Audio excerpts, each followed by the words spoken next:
Hey, everybody. Happy Friday. Before I get started, can you hear me? Am I coming through? I caught Evo saying,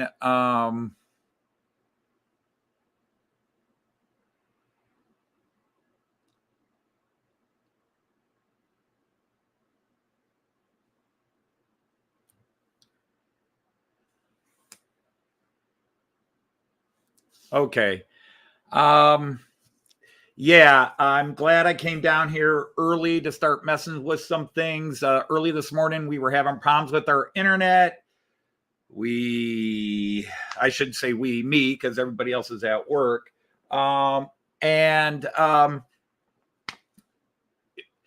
Normally we get 400 to 500 download and of course 10 upload. And we were running about 118 download. I was trying to watch YouTube on my TV, and anything that wasn't in 144 or 360p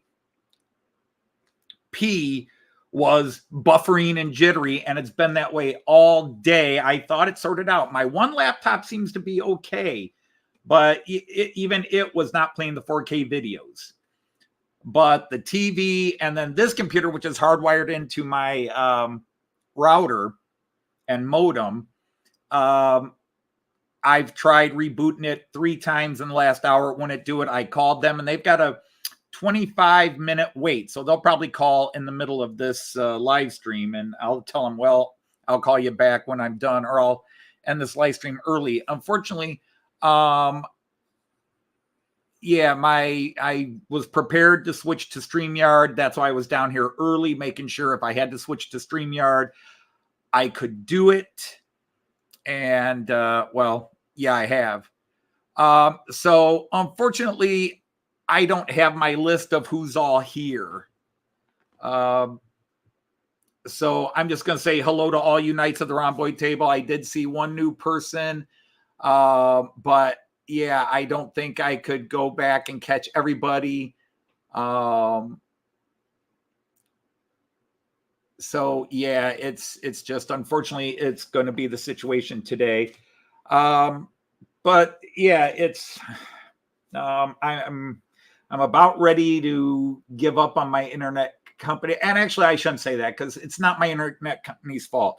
AT&T is in this neighborhood working, and they just screw with everything because everybody uses the same basic network lines, and then they just splice off. And anytime they're working, and they've been doing a lot of work in this neighborhood because people are switching to AT&T or getting rid of AT&T, and they've just been in this neighborhood off and on for the last 2 months. And apparently they've really nipped it in the bud, because if it's a 30-minute, 24-minute waiting list to call them back, usually you get to an online tech right away or within a couple of minutes. So if it's a 30-minute wait, clearly everybody in the neighborhood is calling and upset. So,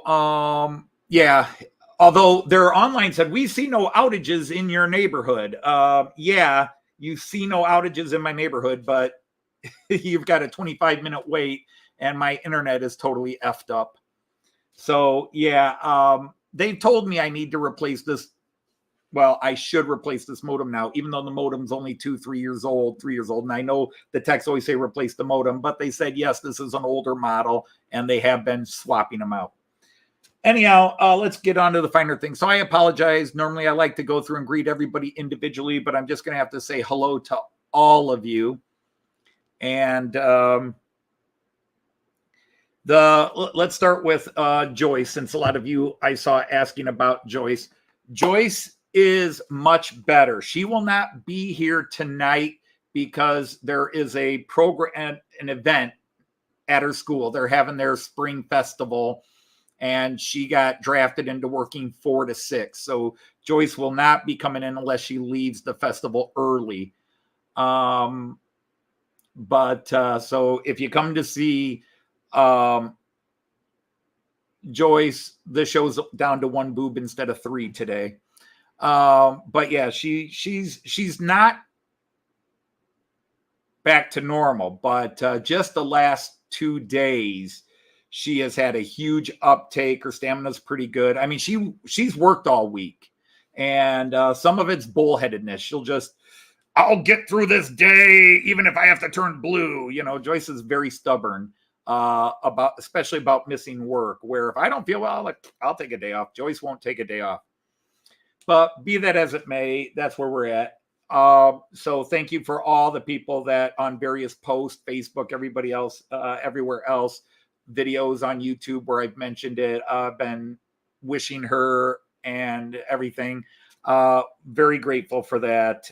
It's nice to have friends who care, because literally everybody in this family has been sick over the last couple of weeks. But but Joyce and my daughter Liz kind of had the worst. Joyce definitely with the pneumonia. My daughter Liz has had a really bad apparent sinus infection and cold, which is exactly what Joyce had, which turned into pneumonia. Now, those individual things don't turn into pneumonia, but the medicines you can take for those things, if you don't do them properly, can weaken your immune system.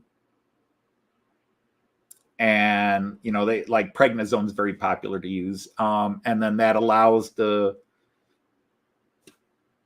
bacterial pneumonia to set in.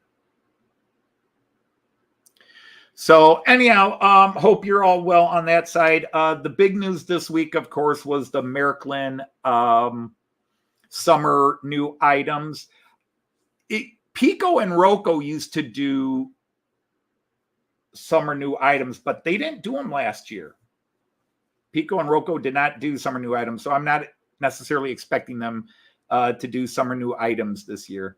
We'll see. And if they do, then I'll do another video, because the way I'm doing the videos now is I literally pop up the catalog. I download it, pop it up. I look at the first page, and then I click record so that you get my true first impression. And my first impression clearly in the video was this was one of the nicer summer catalogs by Märklin in years. This is the first one I remember in at least 5-6 years where I went through saying, wow, there was a lot of good stuff in there. I often, like if you go back to where I did a video on the summer releases last year, I said, really not a lot that interests me. A lot interests me. Even stuff I would not buy anyhow. I was just really, oh, that's kind of cool. And that would work with this. And this would go here.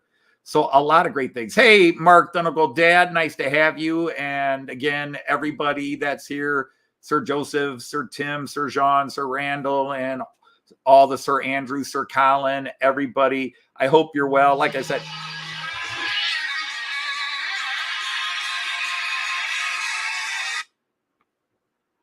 hi there. I'll have to call you back later. I'm in the middle of something right now. Okay. So there. Anyhow, yeah, I had one locomotive pre-ordered before Wednesday. Well, not even a locomotive, one train. Now I've got 4, potentially 5. So, and several of them are not due until the end of the year. I hate this. Every time Märklin puts out stuff I'm interested in, they release it November, December, right at Christmas time. And you go, great, that's Christmas gifts. But I'm selfish. If they'd released it in July, I'd get it plus Christmas presents. I always hate things that I want to order and then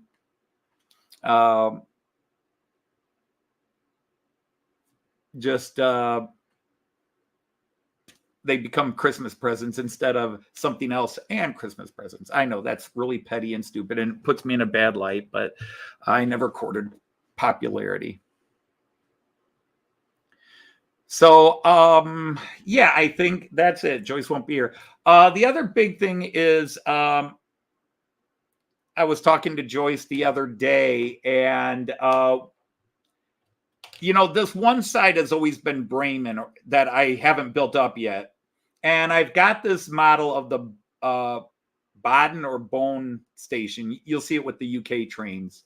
And that was going to go in, but I was going to repaint it and then redo the front end to make it look like Bremen. But I'm thinking of making it either Dresden's, or Leipzig. And they actually make a Leipzig station. It's expensive, but somebody actually makes the Leipzig station. Because that would justify, that would explain the rail jets going through, the Austrian rail jets going through, the Czech rail jets going through, because those all go up to Dresden. So actually, I don't think the Austrian rail jet goes up to Dresden. Or I could make it Munich, or I could make it Horn, or one of those other places. So we're thinking of making that change. Yeah, there's a big birthday coming up as well. Yeah, Joyce's birthday. It's a big birthday for Joyce coming up here. And then, of course, mine at the end of the year. Rapido just announced the C-33-7. Okay, that's cool. Yeah, I watched your video of Fredo continuing a string of bad luck. First place to did not qualify. Oops. Hey, Raymond Legs, how are you? Dominic Z, great to see you. So anyhow, yeah, a lot of cool things in there. I have an order coming from the UK that will be here by next week, I think. So I will be running some new stock on the floor. And then whenever we get around to the stuff I pre-ordered from Märklin, because I pre-ordered a lot. So, yeah, I'm sorry. I'm a little flustered. I've spent the last 40 minutes fighting my internet and trying to get StreamYard and get things over. And I'm running an odd mix of trains today. So hopefully that will go up. Let me see where we at. The 11-lane view. I am running my 2 Railjets, so you can see those down below. I'm going to have to move that camera, aren't I? So let me see. Put it on the other side of me, or put me over. Well, for now. Yeah, let's move me over. You don't need to see me.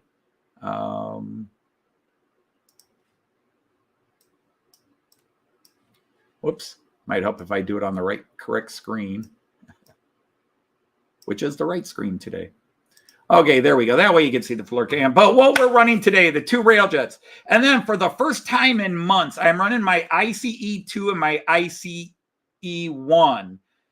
The ICE2 is not liking going up the incline.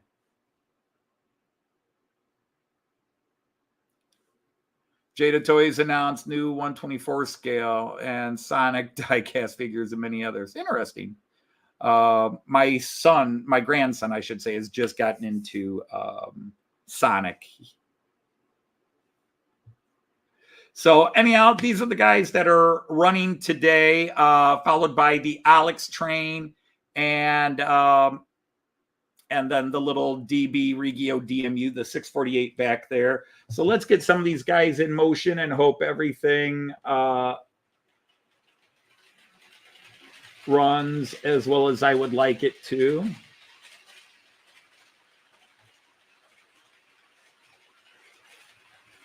The way my day has already started, I'm having a hunch it's going to be a long and unhappy day.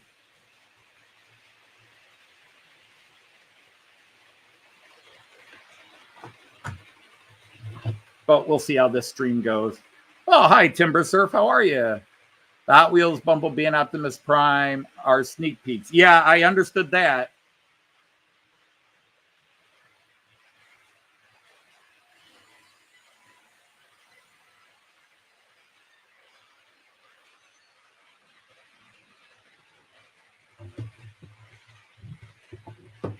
Oh. And then I got to switch over here. I got to put all these different things down.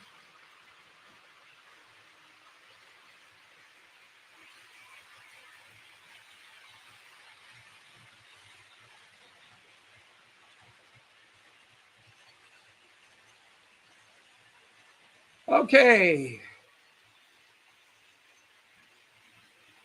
Yeah, I sometimes feel like that. Hey, Clive, how are you? Watched your video. I forgot to comment on it. Another eclectic and wild haul, but cool.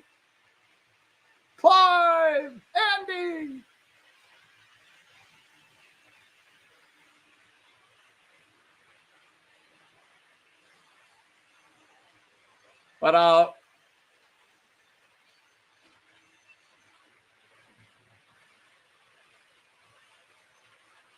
But yes, so again, just to repeat, Joyce will not be here today unless she somehow gets home early from her little festival.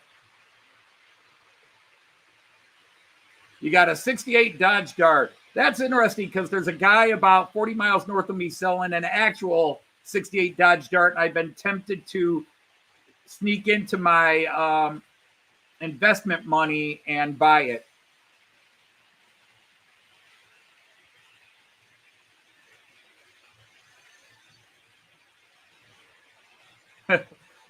Well, now the problem is Joyce and I are coming to Getz, but now we have to decide which day because we're also going to take Graham from Leamington Station has offered to drive us and that he would go with us to both the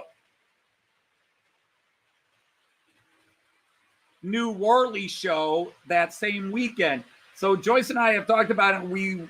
Our goal is we are going to go ahead and go to both Getz and Worley. We just got to decide which day is which.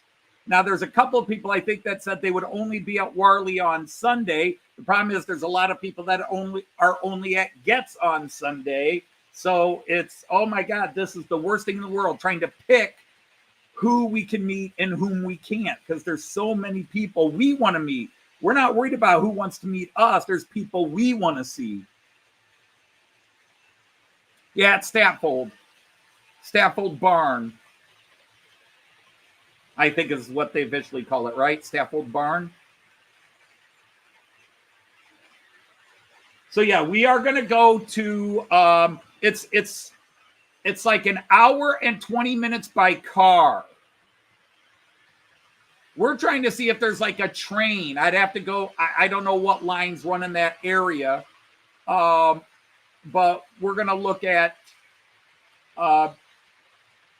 if there's somehow a train. I mean, you got Milton Keynes is there. Is there a train line that runs Milton Keynes to, is it Birmingham, NEC? No. That's where it used to be at Staffold Barn. So yeah, from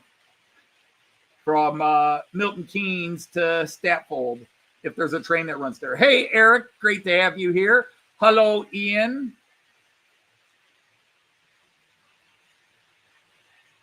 So yeah, that was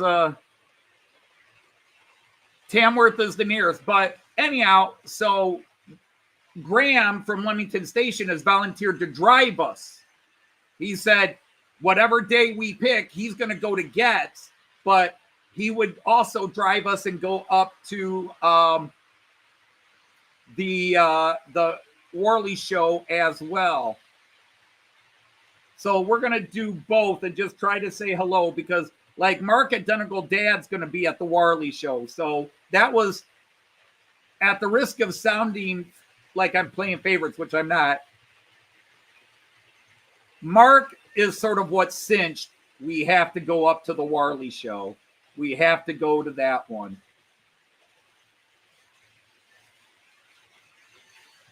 It just got home from the place. Indeed, the place. We know what place you mean.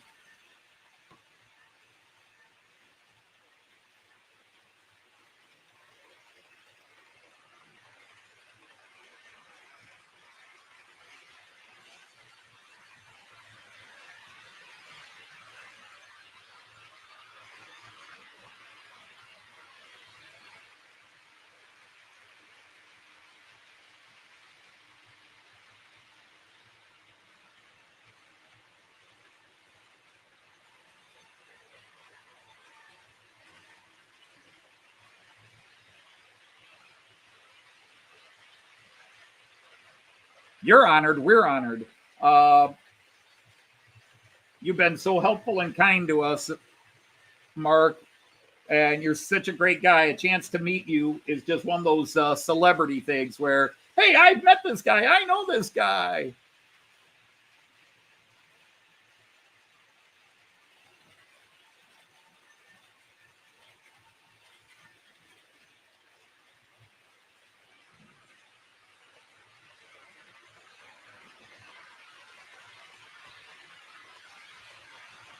So Joyce and I will. Oh, I did not get the floor running. Yikes.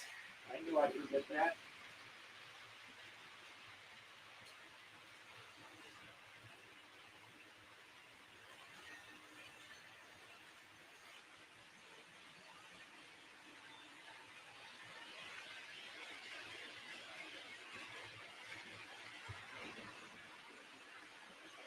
And in honor of whatever Sony, I guess, owns them now. in honor of Sony finally releasing a high definition, properly done, remastered version of the movie Let It Be, I'm running 2 Beetle trains today. That came out, well, today's the 10th, so it was Tuesday, I think. The movie, the infamous Beatles movie, Let It Be, basically the film that shows here's where the breakup really gets going with the famous rooftop concert. It was never officially released on DVD. There was a VHS version that was released, and then somebody took the VHS version and illegally released it on DVD years later. So there are hundreds of bootleg copies out there, but there's never been an official Let It Be Blu-ray, Let It Be DVD, or any high definition. So now, after the success of Peter Jackson's, not our Peter Jackson of Cheadle Heath, but Peter Jackson, the movie director, his edited version of Get Back, which is basically the same thing. He just took all the Let It Be footage, including all the other stuff, and spliced together his own movie, big documentary. Well, anyhow, they've released Let It Be. So down on the floor, we are running. We're running the Beatles Eurostar and then the Beatles album train with that Class 73. And you're seeing a table leg a chair leg in the way. So let me move that out of the way. There you go. Okay.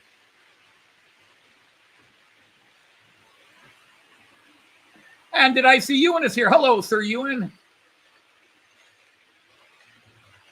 Peter Jackson needs to leave Lord of the Rings alone. He's done enough damage. The family disowned him. The problem is he did get the rights. But the family has disowned him. The family is disgusted with Peter Jackson. I have talked to members of the Tolkien family back in the day, and they were livid at how badly he trashed Lord of the Rings. And then he really trashed The Hobbit, where even fans of The Hobbit and fans of his Lord of the Ring movies said, dude, this is totally wrong. It's the case where a director thinks he knows more than the writer and decides to change the writer's view and the writer. And the thing is, Lord of the Rings is visually beautiful. It's beautiful, but he gets all the characters wrong. He gets half the events wrong. And then he throws in a bunch of things that aren't in the books to say, well, this could have happened. It's like, as a writer, I get very defensive when a director decides, well, they're going to take the writer's view and change it for their own view. They're going to put their stamp on it. I understand you have to delete things for time compression, and some things maybe don't work on camera and film, but yeah, his Hobbit movies were absolute garbage, and he took a lot of stink for it. It's a good job. It's not me. Hey, Sir Andy Dobson, how are you?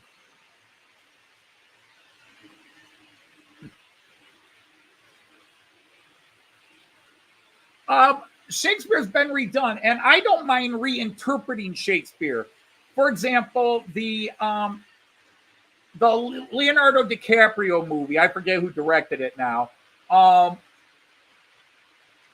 version from about 25 years ago, I thought was a very clever readaptation and modernizing it. But they stayed true. They stayed true to the storyline. They stayed true to Shakespeare's storyline. Shakespeare, of course, was limited by his technology and the culture of the day. But, it's not like somebody rewrites all of Shakespeare's lines and changes the characters. They still got to do the lines.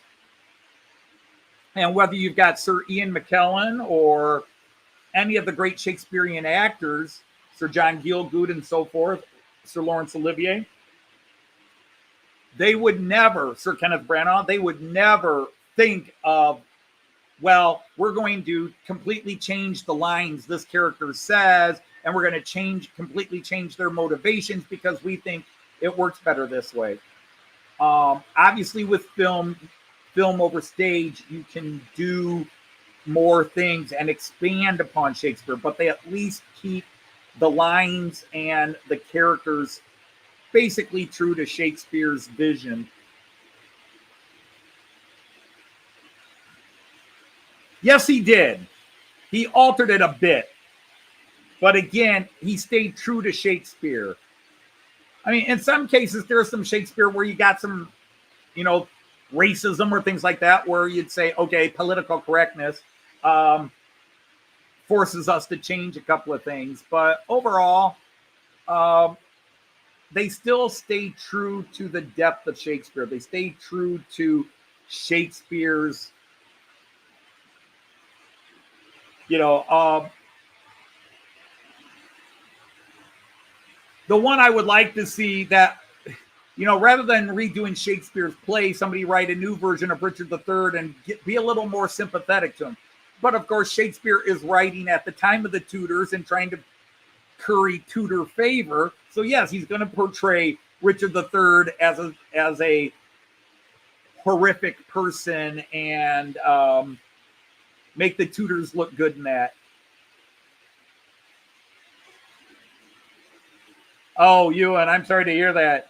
We had some warm weather for a spell in we just finished, and if you watch any of my videos, including one that's probably going up about now, we've had April was the rainiest April in terms of the amount of rain and how many days of rain we had in the history of records in Toledo. So that's not necessarily that long, about 120 years, 130 years. But we also had some very warm, sunny days, but we would either end with rain at night or start with rain in the morning. And then it would anybody watching my deck building videos will talk about where it's sunny now. And then 2 hours later, well, I had to stop work because it rained. And May has been ridiculous. I think we've had a day and a half with no rain in the first 10 days of May. We had rain this morning and then it's cleared up, but it's going to cloud over and rain again this evening and overnight. And then it's supposed to rain off and on all weekend. I am sick of rain. I am so sick of rain. Uh-oh. Aha, we had a disaster on the floor. Yikes. Well, let's change camera while I deal with this. What happened? How did you pull apart?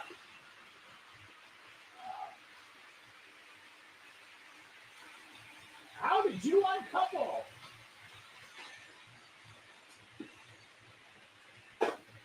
Oh my God, really? If it weren't for bad, look at that head, no look at all.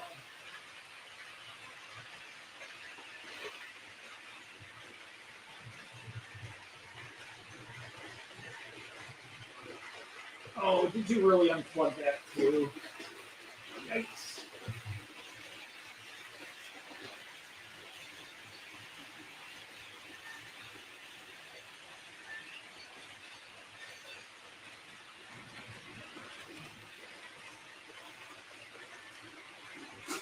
Ah, come on, Anthony.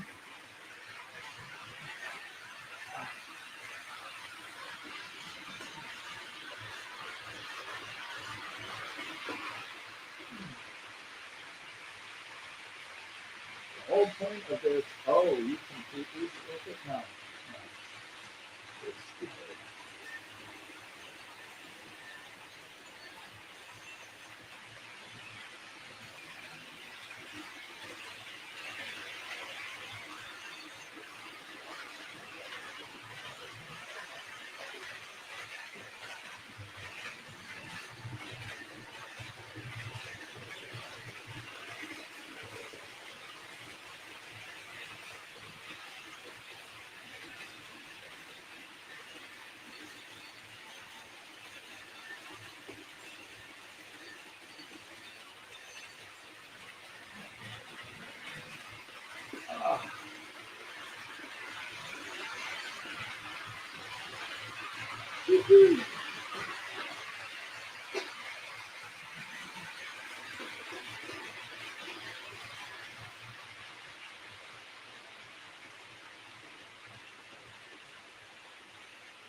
Dude.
Oh. Why are you uncoupling, you POS?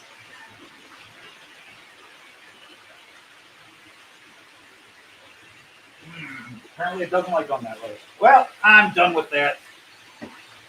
Okay, sorry about that, guys. But yeah, the Eurostar, Beatles Eurostar uncoupled and it keeps uncoupling. What a stupid coupling system. Oh, well.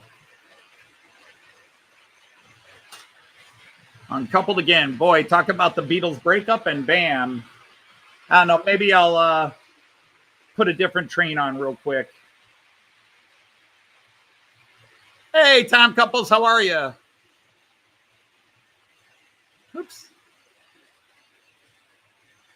And let's go to a different camera while I do that so you guys got something to watch without seeing me fussing on the floor.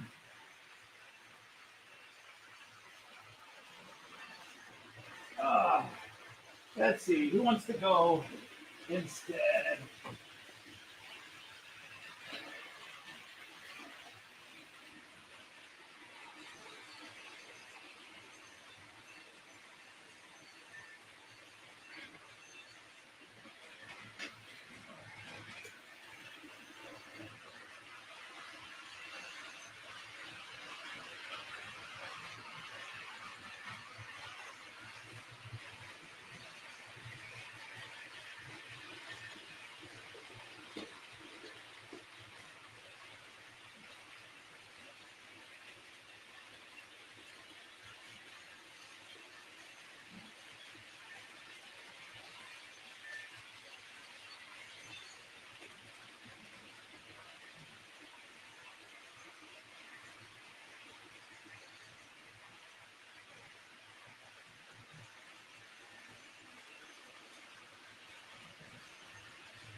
Really?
All right, one of these still not rail.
Oh my goodness. Well, maybe I should have just canceled the live stream today. All right, I'm back.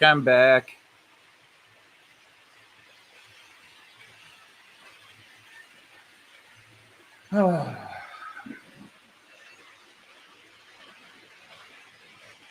I'll run the Mallard with some things.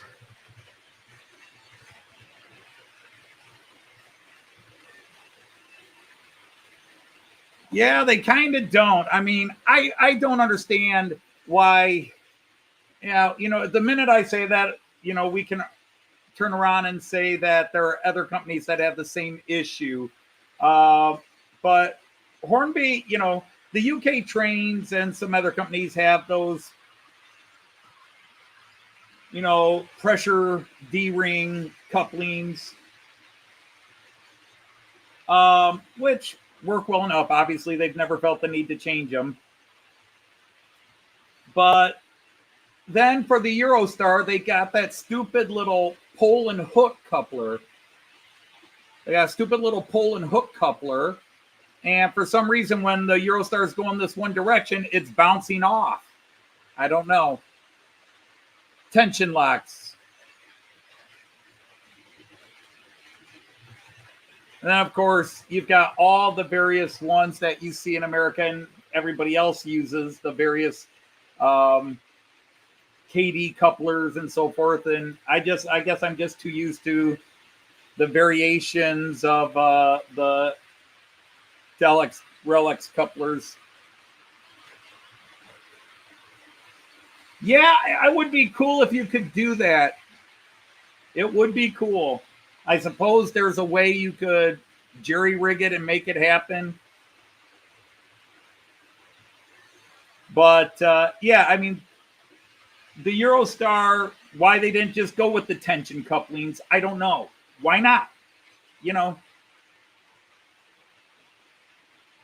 Or use the couplings that they now use on like the Azumas and the GWR 800s. Although even a lot of the GWR 800s I know have the tension locks. But it is what it is, and just why the Eurostar decided to act up today, I don't know. I guess I have to add that my last few streams have been running smooth, so today's going to make up for it all.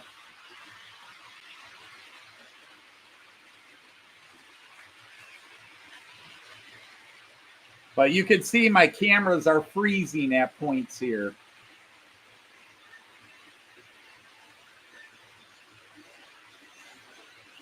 See, my actual cameras are not freezing, but on the broadcast, they are. As I'm watching through my OBS, it's not freezing, but on the camera, through OBS, it is. I'm sorry, through OBS, it isn't, but watching the actual feed, the cameras are freezing. So, and I'm hardwired into the internet, so it should. That just tells you we're having all kinds of goofy little interruptions today.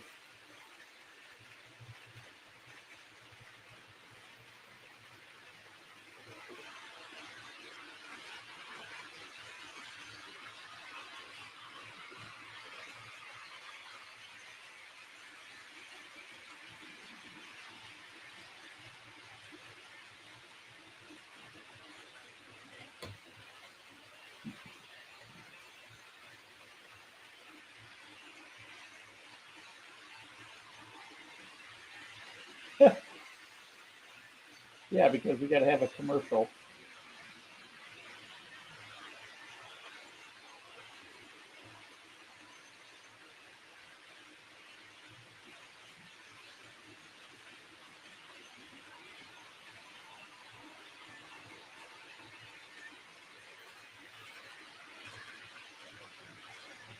EFO, yeah, I already decided I'm going to get the Class 23.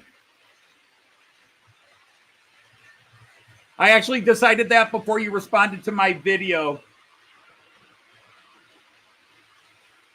You just helped confirm my choice.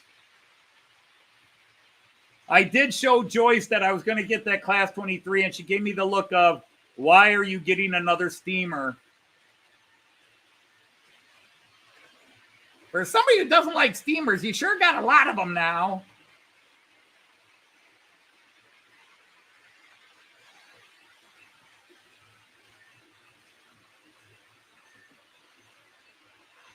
That's a Class 249, Peter. It's not even an MHI release. It can only be bought from official Märklin stores, not Märklin dealers, not licensed Märklin dealers, but in Germany, Italy, Japan, the Netherlands. There are a couple of stores that are allowed to call themselves Märklin stores in the United States, but they're the only shops that can sell them. So it's like not even 15 shops worldwide. You have to order from them. So it's really crazy. They call them potential lives because they call it user tension. I think every coupler has its downside. Every style of coupler has its downside. You have 3 preserved in the Netherlands. That's cool. You know, because I bought that Class 50 simply because we saw it we saw a Class 50 in Treberg when we went to see the Treberg Falls. And it was just, Joyce was like, oh my God, this is big. This is so cool. And I'm like, well, I do need a steamer for my Era 3 passenger cars that I'm getting from.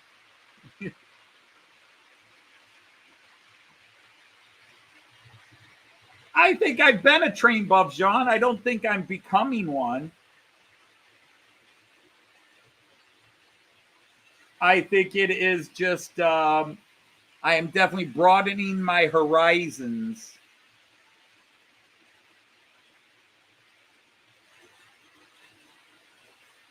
I am merely broadening my horizons.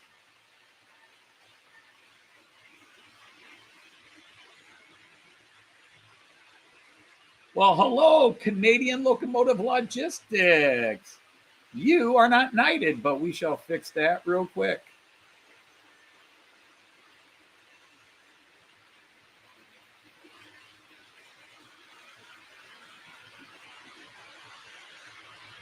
And now declare you a knight of the round boy table. Canadian Logistics. I am in Toledo, Ohio, the United States, but my layout is Central European trains, predominantly Germany with some Austrian and Czech.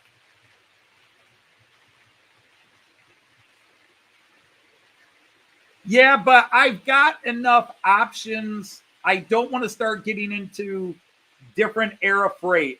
What I really want to do, and I don't know if this will make sense to anybody but a couple of people. When I got those, I have to go back and I'm telling the same story I've told before. Hey, Zeta, hello.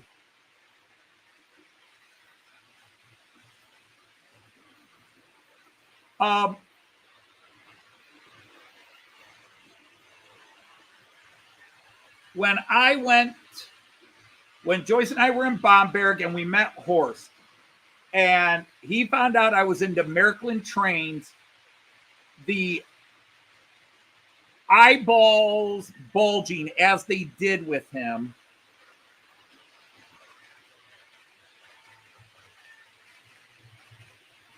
The eyeballs bulging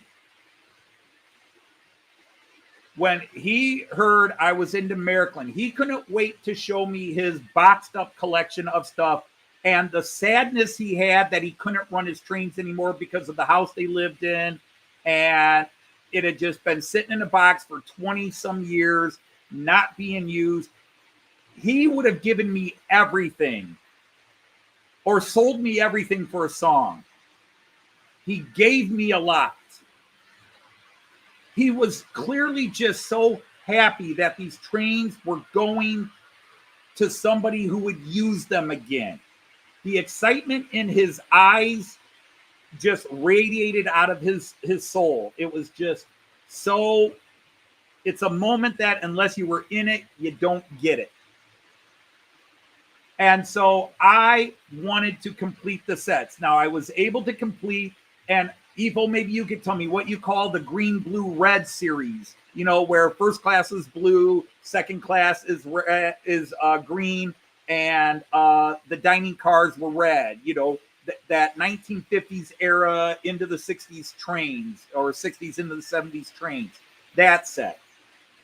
I was able to complete that. He gave me most of it. It just needed a couple of cars that he didn't have, or the ones he had were just so rotted out that they weren't usable, and I didn't bring them home. So I bought them off eBay. Well, that is now in a consist I'm happy with. I've got a baggage car.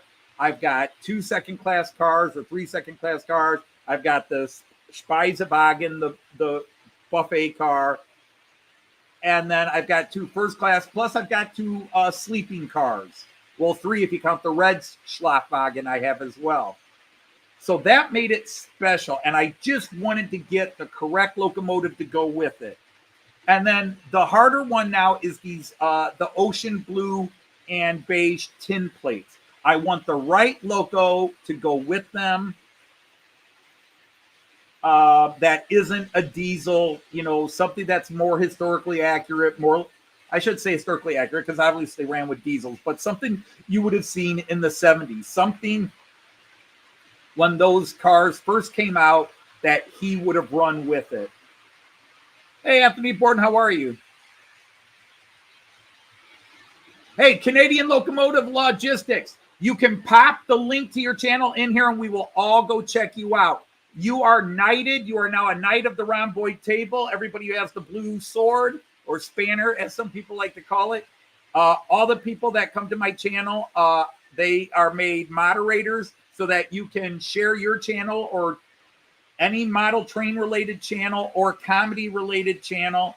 Nothing else. You know, no politics, no religion, no stuff like that, but train or comedy related stuff. Hey, there's Hi. Hello, Hi. The early DB colors, that's what you would call them. The M-Wagen type, okay. Because, you know, right after the war, it was still all green cars.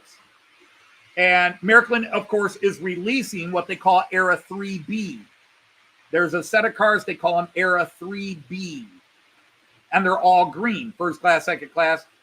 And then they released a red Speisewagen, the DSG Speisewagen, and then a a baggage car. So you got 4 cars plus a baggage car plus the Speisewagen. That they're releasing that. And I think they showed that with the BR23 at the bottom of the page. And then you had the red, blue, and green, and then the ocean blue and beige, and then you had various things. And then now you have, of course, the Verkehrsrot.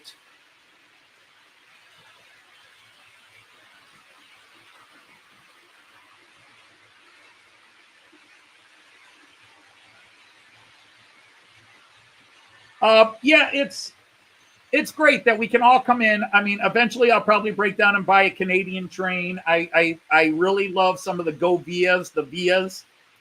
They've got some beautiful trains, and someday Joyce and I will get up to Canada. Well, we've been to Canada, but we'll get up and ride some trains in Canada. We're going to be in just under 3 weeks. Let's call it just under 3 weeks. Joyce and I will be in Australia for a couple of weeks to visit Artie. Most of you know Artie, who's just getting up right now. It's a spanner, a monkey wrench, whatever you want to call it. We just call it a sword. It's my claim to fame that nobody will ever know. Well, if you go to all the live streams, you know, mostly they have 1 or 2 people that are their moderators, you know, that can boot people out, kick people out, erase inappropriate comments and so forth.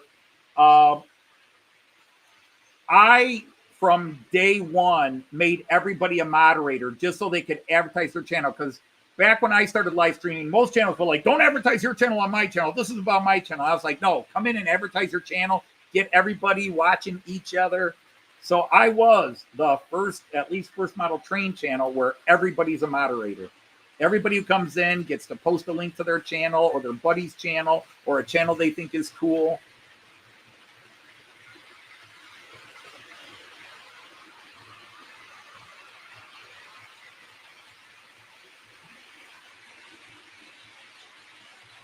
But I've had people from just today. I've got people from all over Europe, people from Africa, specifically the country of South Africa and Namibia, South Africa and Namibia specifically, all over Europe.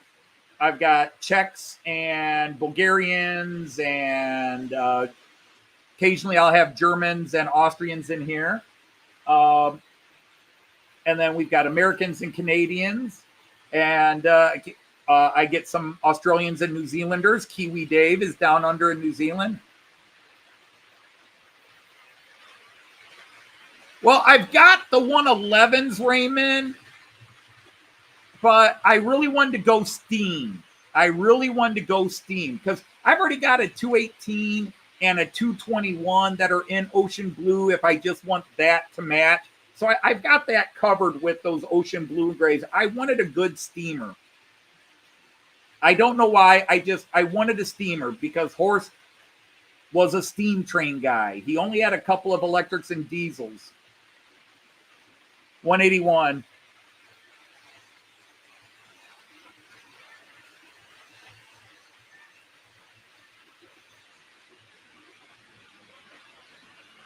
That is a great question, Diesel Day and Smokestacks. Will I? That is a very good question. I might bring something Australian home that whether it's passenger cars or something like that.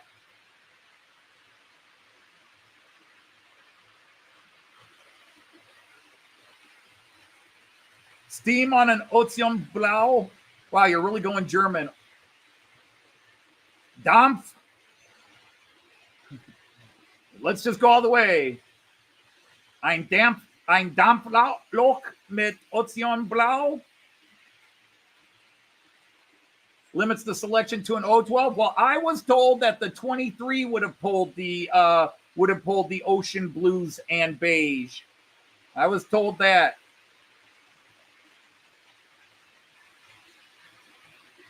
So the 0110, okay, well, I'll look into that. But I was told, hey, Martin O'Keefe, greetings.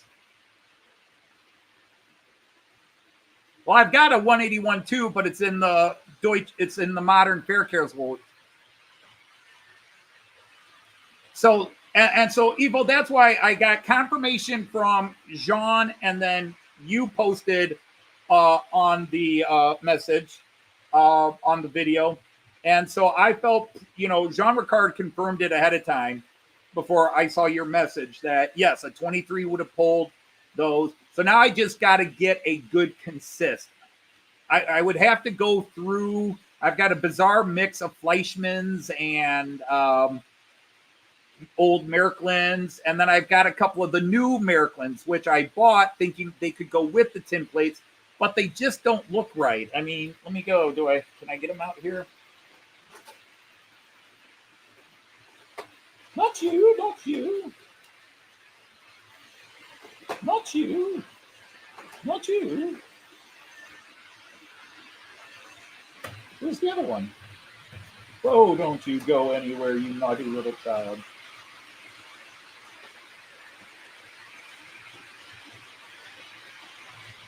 That's the new Märklin.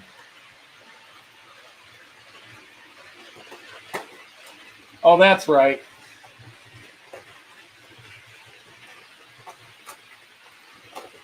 Yeah, so here, let me take off the trains and, oh yeah, wrong side. Doo-doo-doo.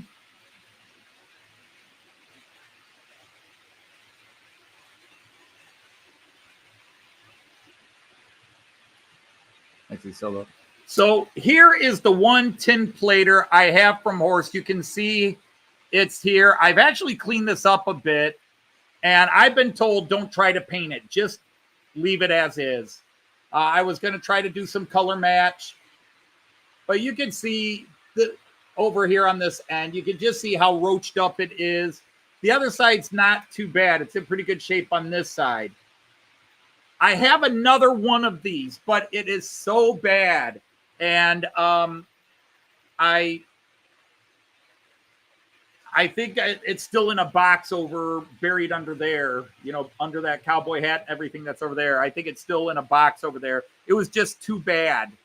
By the time I got home and started messing with it, one of the bogies was broken. And I think that must have happened on the way home. So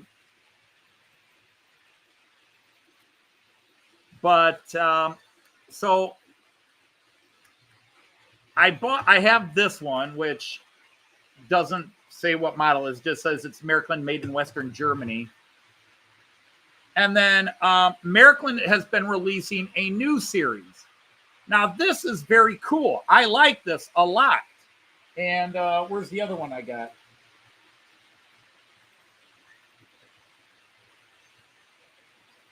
Yeah. So these were released by Märklin last year, and I thought it was kind of kismet. You know, it was kind of fated that I got these templates from Horst in June last year, and lo and behold, Märklin's releasing these. So I bought these, but you know, they just don't really go well together. They just don't look right together. I can't even tell you why.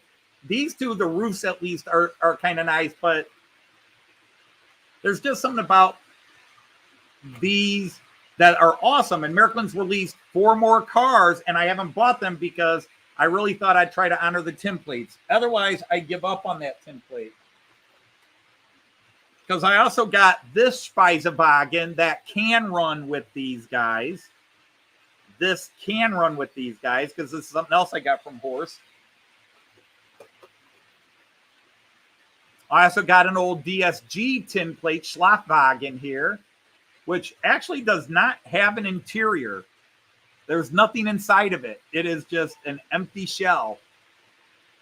And then, of course, I've got this, which is basically a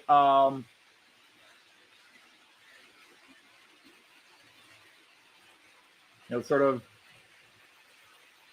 just a nice Schlafwagen, but you could almost see that, especially with the little design on it being on a Orient Express of some kind.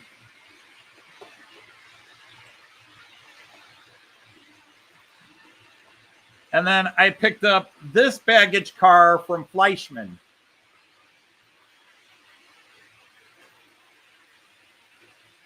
Or post car, I guess is the best way to put it. Bundespost. I picked up this one from Fleischmann. Wait, was that the one from Fleischmann? Or was this the one from Fleischmann? This is the one from Fleischmann. I'm sorry. I've got this one from Fleischmann. But the color doesn't work. This is an old Märklin. Yeah, this is an old Märklin. Older, but it's not a tin plate. But I bought 3 new Märklins and then I stopped buying them. And then I've got this guy. So these are all the ones I got from Horst. Like, I got all of this from Horst. And of course this one. But these could go with those, either one, really. All right, let me check up.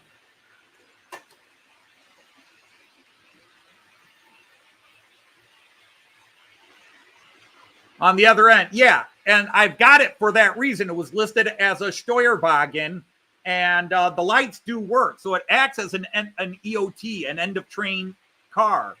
So I thought that was really cool. So I just need to get the baggage car, maybe one more first class car, and then try to find some second class cars. And Jean Ricard, I think somewhere sent me, I'd have to go back through all our chats. I meant to photo paste the numbers he gave me, but he gave me a list of a bunch of the old Märklin from the same era, from that 60s and 70s era tin plates that I could look up. All right, good night. Hi, thanks for popping in. Let me get back to some train views.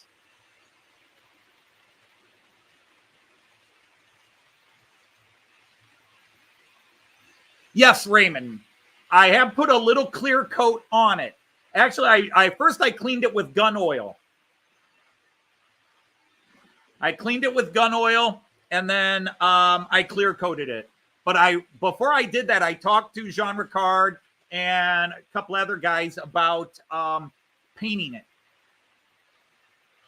And they said, don't even try.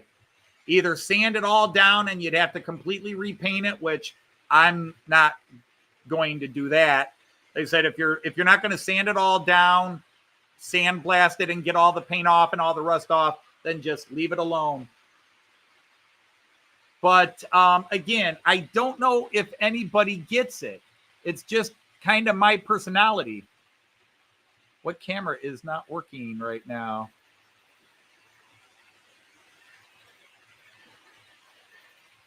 Huh. That one's not working. Why are you not working?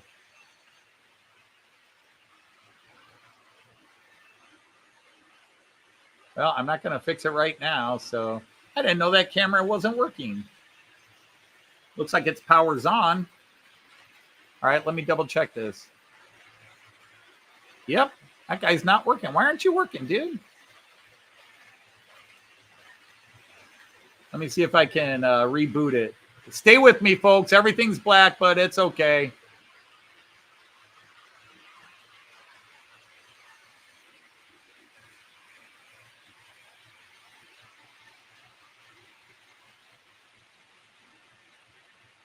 Yeah, I'll just ignore that camera today.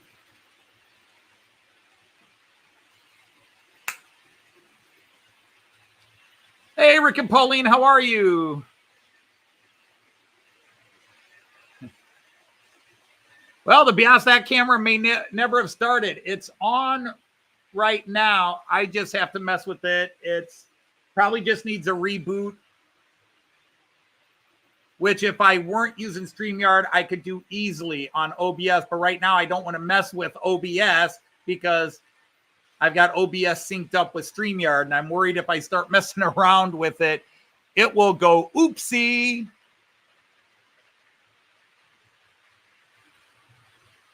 But maybe if I do this one and try to mess with it a bit.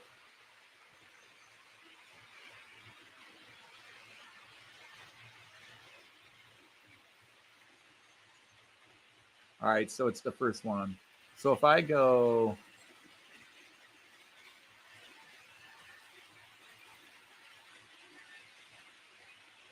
And then if I do this again...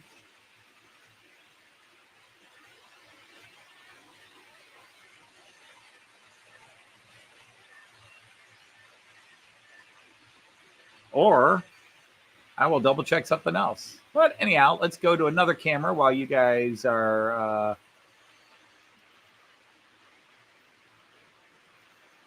Yeah. I've got two different sets with that on. I'm going to go see if I can check something out on it real quick.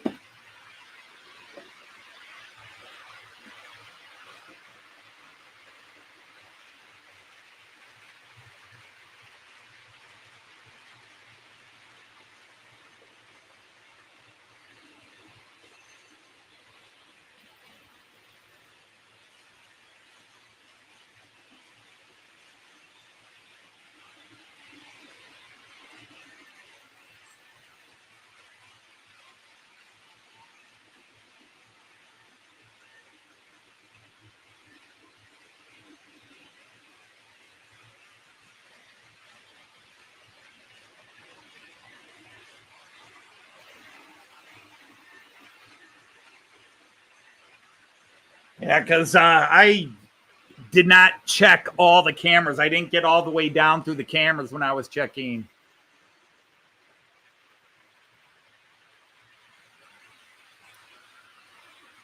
All right, Kiwi Dave, take care. And Gnaben Bandan Eisenbahn.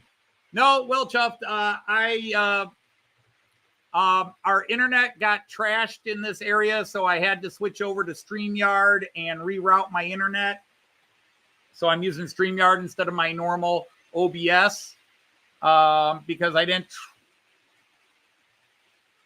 I have internet. It's just not at the levels it's supposed to be. My internet's running at quarter power right now, which will handle StreamYard, but it won't handle OBS.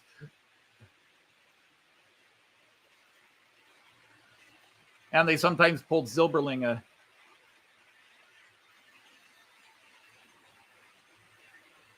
So the 78, there's another one. But it just seems, because you know me, I like new models with all the new digital functions and everything. And I've already got the spare, I've already got an extra smokestack to put in it, because it's made to smoke. It's got that function available, but you have to add the smokestack to it. And it's one of the drop-in ones. It's real easy. So to me, it's a new locomotive, BR23. It's maybe not one of the biggest, most famous locomotives coming out of Germany. I mean, when it comes to steamers, because you think of the 01s, the various 01s, the 03s, the 44s, et cetera, steamers, obviously the Württemberger C classes, the class 18s. Those are the ones you tend to think of, at least that I hear all the time.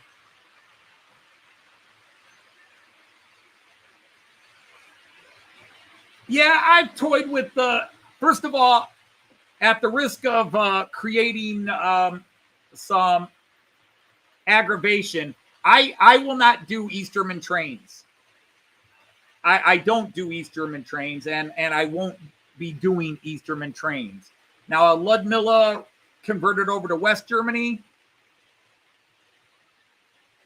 but it's not my era anyhow, and that's the easiest way to go. It's not my era. But as I do more steam trains, again, my steam train fascination was I got guilted into not having steam trains.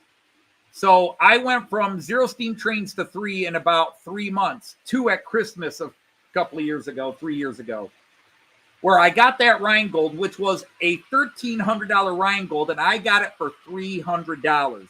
Untouched, never run. Some guy bought it, had it in his collection, and never ran it. And he died, and his son was just selling all his stuff. And when I bid on that, I put a maximum bid in of what I could afford, which was basically my birthday and Christmas present budget, since my birthday's a week before Christmas. And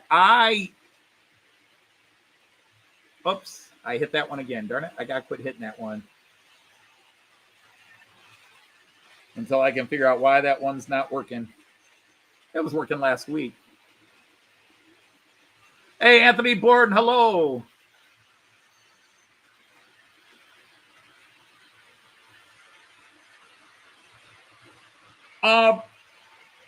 I don't have an opinion of the company themselves. All I can tell you, Anthony Borden, is what I have heard. All right, Peter, take care. Thank you. Always an honor to see you. Great videos put up today, especially the steamer.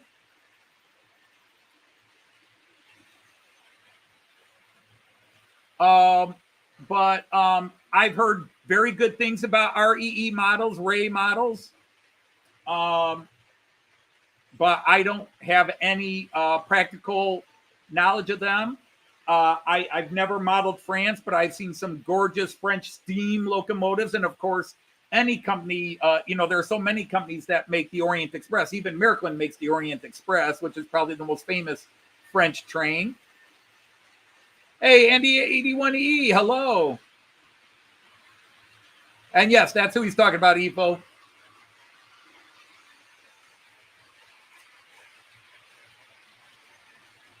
But I have no experience. I've never even seen. The closest I've come to seeing a Ray model is my friend Tom from Tom's Märklin Layout and Cars. He has a couple of Ray models. All right, Rick. Well, thank you for popping in and saying hello. It was a pleasure to see you. I'm very honored you stopped in. You two take care of yourselves.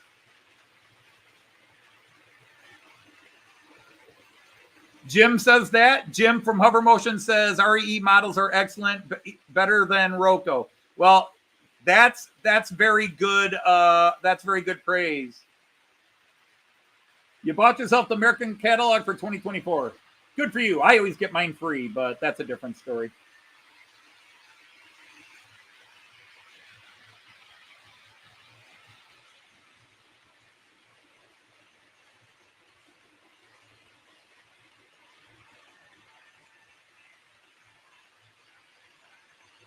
Oh, did somebody stop running? Oh my goodness, why? Why, oh why, British trains?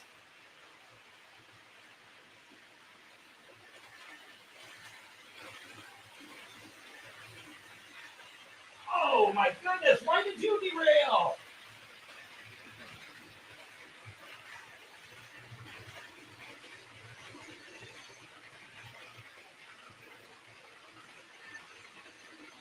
Oh my goodness, come on, teams, work with me. All right, who's unrailed now?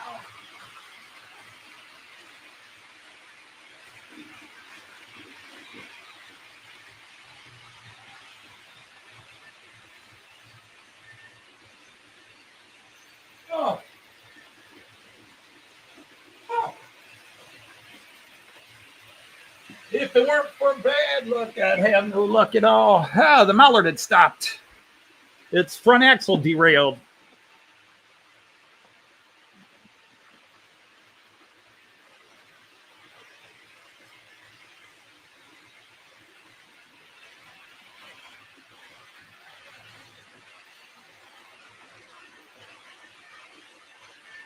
Mick, last orders because you got an early flight to Lanzarote tomorrow. Are you taking off? Are you going on a good holidays? That sounds awesome. Well, hello, Sparky. Thanks for popping in.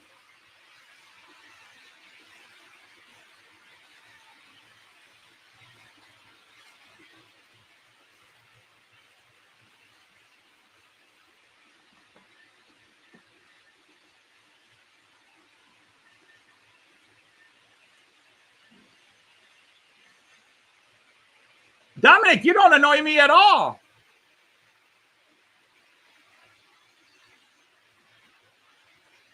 No, Dominic, I love what I love what you're saying. You don't annoy me at all.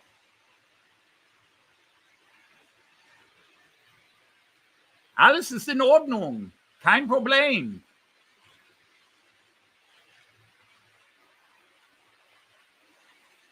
Heute habe ich Probleme mit meinen Zügen, aber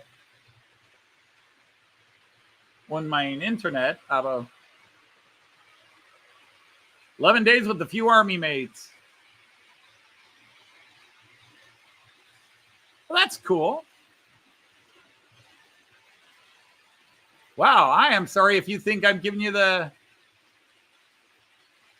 impression. No, I was just joking about, you say you get the Märklin. I just say you had to buy it, but because I'm a member of the Märklin club, I get it for free. I get the catalog for free.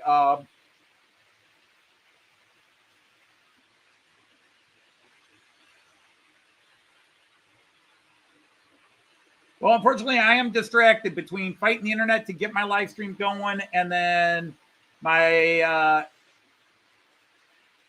the trains I'm running on the outer UK loop here next to me have been having issues. First the Eurostar, and now the Mallard. I don't know what's going on.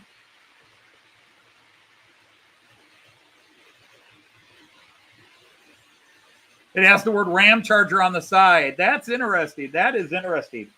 In fact, I just showed Joyce. It's a 1955 Dodge Charger, which is interesting because they weren't actually called Chargers in 1955. They were a Charger line, but they weren't called Chargers. But they're selling it, and the guy wants $14,000 from it. And Joyce is looking at me eyeballing it. A 1955. It's in excellent shape on the outside. Interior, pretty good shape. Could use a little cleaning and touch up. And it's running.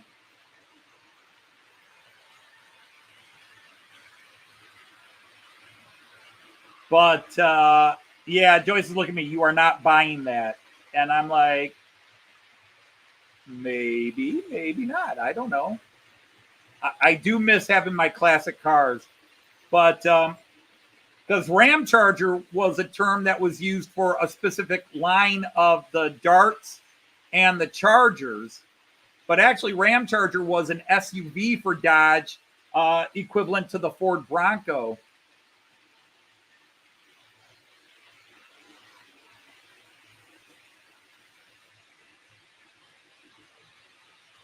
There's a couple of model railway museums out Colorado way. But I'm sure he's already got those booked and planned. 2 weeks in October. Well, I'll be gone one weekend to the UK, but God, I haven't been in Colorado in 50 years. I don't think I've been in Colorado in 50 years. I've been close to Colorado. The last time I was west of the Mississippi was 2002.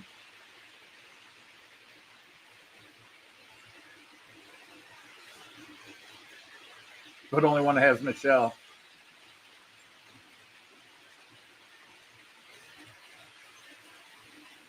Oh, the Max Steel. I remember Max Steel. My son was into Max Steel for a while.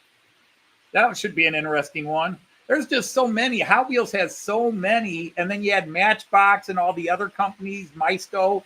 There are just so many. I mentioned it last week, Dominique. Do you watch Diecast Dude? The Dutch fellow, Diecast Dude. I forget his first name.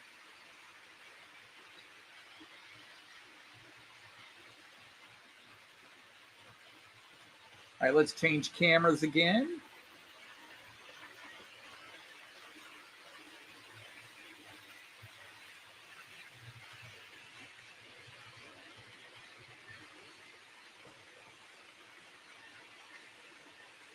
There comes that Austrian Railjet, my personal favorite train in the world. Yeah, because, I mean, there's just so many things. I mean, model trains can seem like a crazy collection, but oh my goodness, die-cast cars, even if you just stick to 164, Hot Wheels and Johnny Lightning and Matchbox and so on. Oh my goodness. Pikes Peak. I camped on Pikes Peak and a tornado blew our camper over. I refused to camp ever since. You have been west of the Mississippi since they were territories. Well, you have a little different issue there, Chris. You're being from another country. But yeah, Joyce and I drove our kids out west in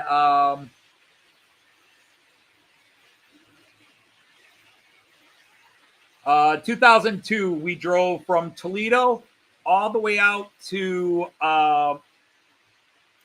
Yellowstone Park.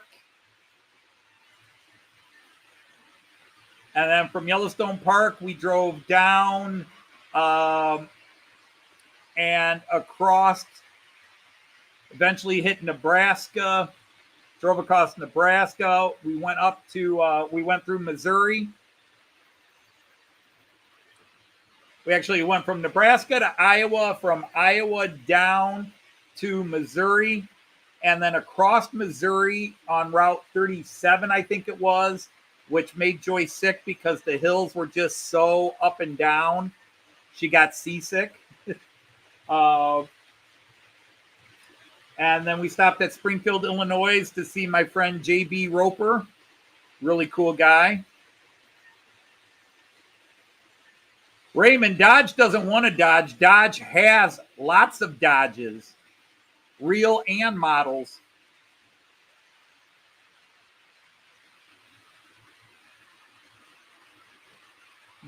Everybody's west of the Mississippi.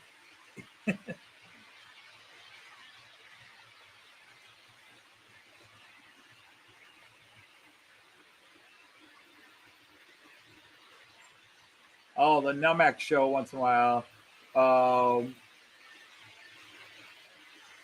You haven't done, but you wish you could. Dodge wants to Dodge. Yeah, Dodge has once.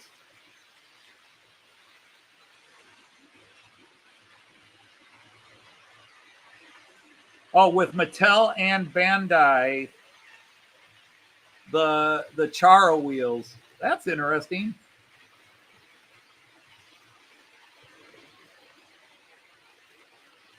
See, the reason I want this 1955 Charger is it's actually a Dodge Royale, but it's the two-door coupe, so they called it a Charger. But it's one of the versions where they have the front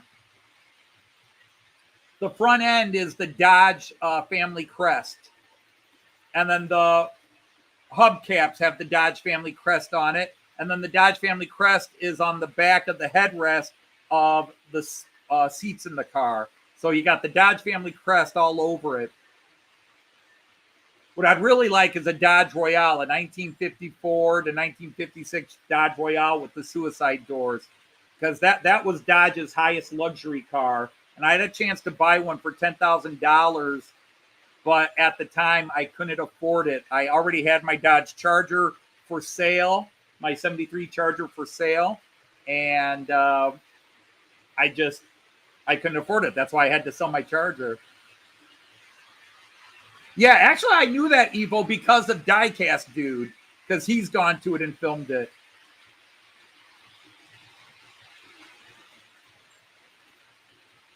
Yeah, but Max Steel started as a cartoon. It was a kid's cartoon, for lack of a better word. Came out in the mid-90s. There's a whole bunch of them. You know, my kids used to watch them because we'd watch X-Men, the original X-Men animated series on Fox. Oh, 187 diecast is harder to find. Although I'm not worried about it being die-cast in 187. I just buy cars. And yes, the plastic ones definitely look cheaper than die-cast, but I'm not as, I've got to get die-cast for my layout. People are looking at my layout for the 187 cars. I've done the wrong thing on my layout. Ooh, there's a bunch of trains meeting.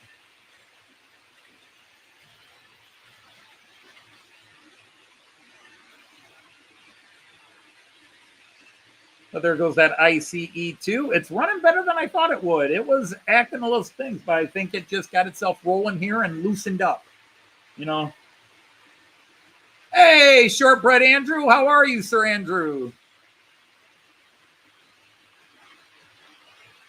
Sadly, that could be very true. Tomika made the DeLorean from... I've actually driven a real DeLorean. I drove a real DeLorean back in the 80s. Guy I knew, relative of a friend of mine, he had one. Schuco does diecast. Yes, they do. Yes, they do. Besides tan, where you just go out in the sun and you get a tan, or did you go somewhere where it's expected to get a tan? I'm feeling like a line from John Lennon and the Beatles song, I Am the Walrus, sitting in an English garden waiting for the sun. If the sun don't come, you get your tan from standing in the English rain. Change English rain to Toledo rain, and it's the same idea. Chris.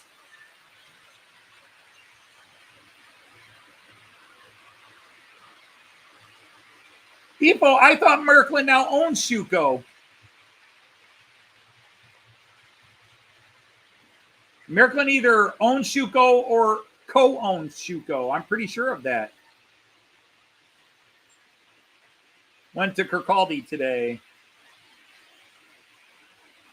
The Duchess of Kirkcaldy, always smiling and arriving late for tea.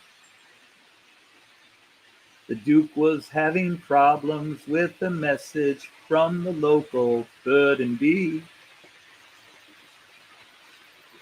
Tomika, I don't know much about him. I've seen, you don't really see Tomikos over here. Maisto, you can now find in Walmarts in the United States. So Maisto is here, but I have not seen Tomika. I have seen at toy shows back when I used to do toy shows, some guys had Tomikas and they looked okay.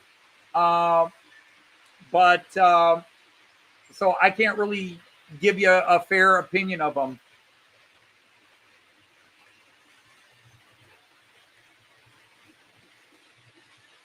You once bought a cheap and the Mazak got them. Okay. Well, yeah, there's definitely where Märklin does have its own private releases. I concede that point.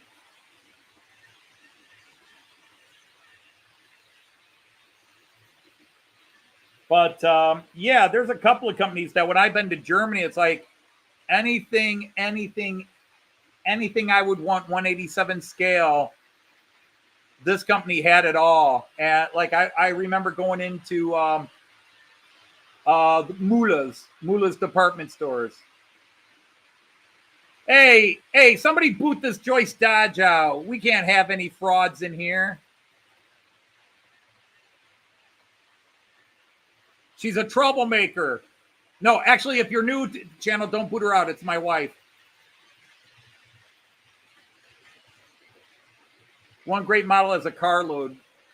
All right, I'd have to see that. Yeah, you could have easily said you just don't think you could handle working the fair with your pneumonia, but no, you decide to stay at work and skip coming here. Because it's her first time actually coming into my channel as a chat.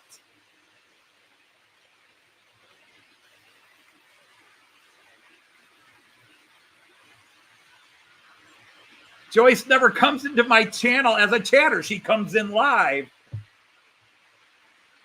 Already taken care of. She's knighted. Oh, Sparky, if it had happened, I would have been laughing. I would have been laughing. Yeah, the woman says not much stamina, but she goes into work before 8, and now she's staying there till 6.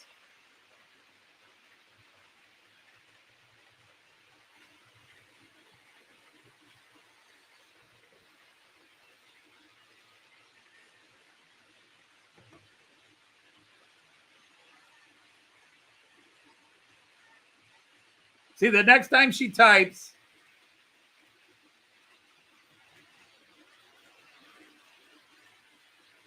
oh, so now it's 6:15. Brilliant.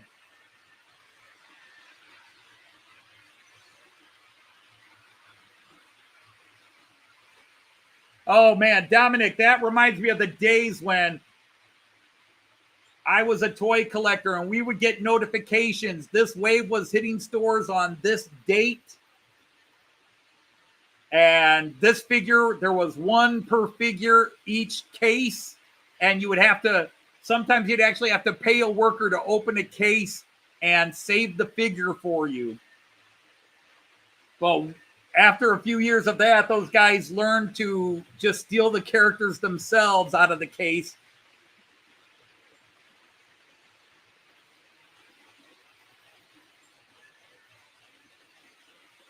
Open a can of Spam. Hey, she can come home at 6:30 if that's what she wants.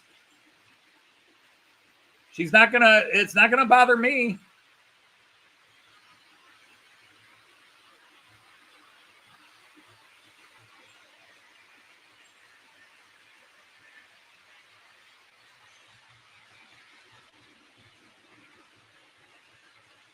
But you're on your phone and you're watching a NSFW live stream while you're working with kids. You could get in trouble, dear. Are you trying to get yourself fired? Hey, Kieran, how are you? She's probably not listening anymore. She probably popped in, said hello, and left.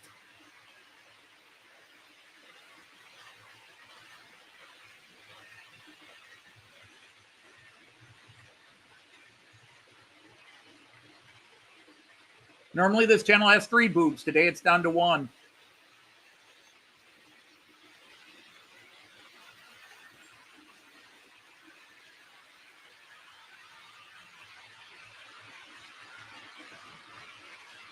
I'm doing okay. It's been a crazy day, and I will have to sort out why my internet's being all goofy. I think I'm just going to have to break down and get rid of my modem and get a new modem.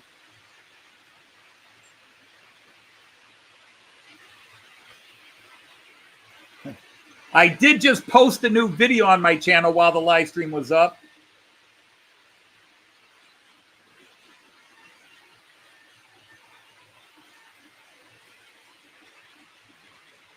You're not invisible, Tim. I saw you. I've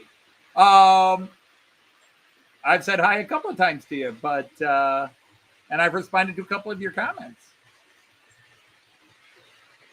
This doesn't start until 5. I am alone in the gym right now. Hard to hear past the bounce houses. You said it started at 4.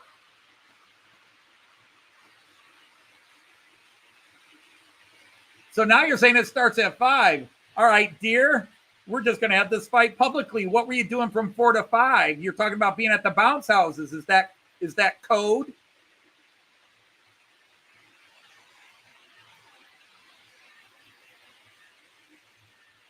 God, I wish I could go to a train shop as often as you guys do. Midget Submarine is a carload in 187. Actually, I saw that. Hey, Colin from Woodthorpe is here. Hello, Sir Colin. I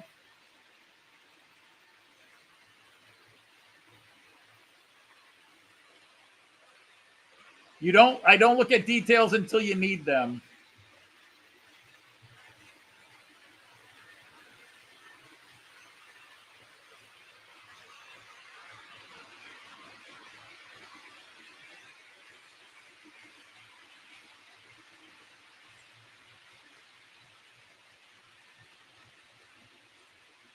But man, it'd be nice to be able to go to one of those nice train shops I see in Germany or in the UK where I could go every weekend. I might be a lot broker than I am now, but it'd be nice to be able to go to one.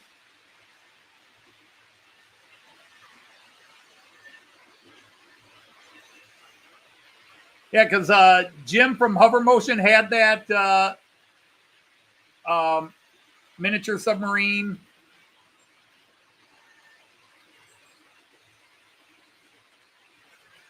So really what you're saying, Joyce, is that you could have come home and hung out here from 4 to 4:30 or something and then gone over to the fair, and you didn't. And Dino.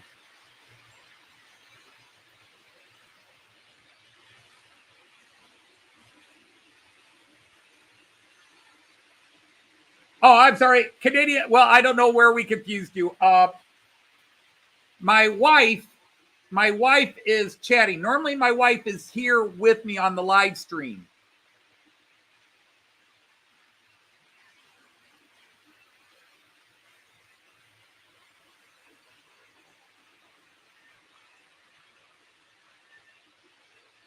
You always have work to do. Hey, Dino. Had to report at 4:15 to get everyone in place. And you could have claimed pneumonia and taken the time off. But that's just me. That's all I'm saying.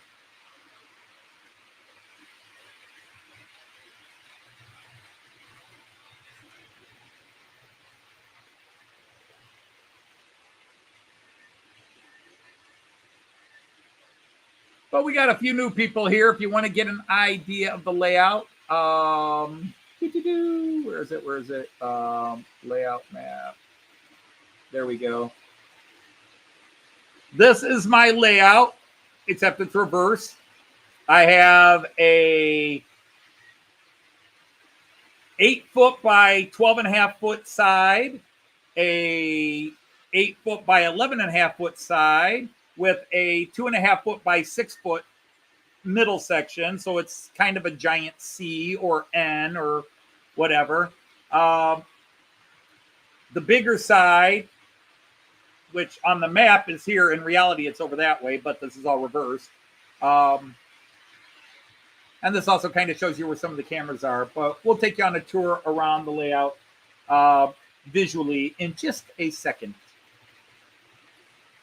But the main part of my layout is based on a city in Germany called Delmenhorst, although I'm nowhere near done building it. Actually, they gave you a chair. How nice.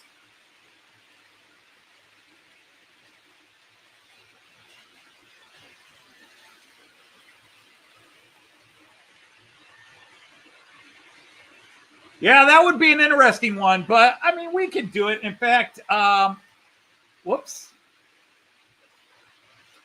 All right, hang on. We'll follow the railjet around, but that'll go too fast.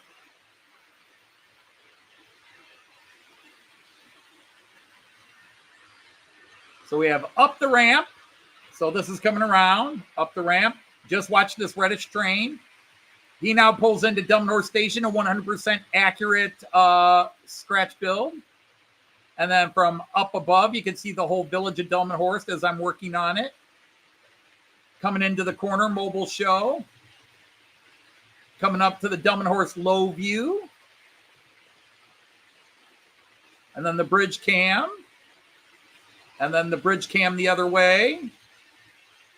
Workstation cam. This cam. The 11-lane cam. And then this camera. And unfortunately, the next camera is not working today. For some reason, camera 14 did not log up today, so I'll have to sort out why it's not working today. But this kind of gives you a broad expanse.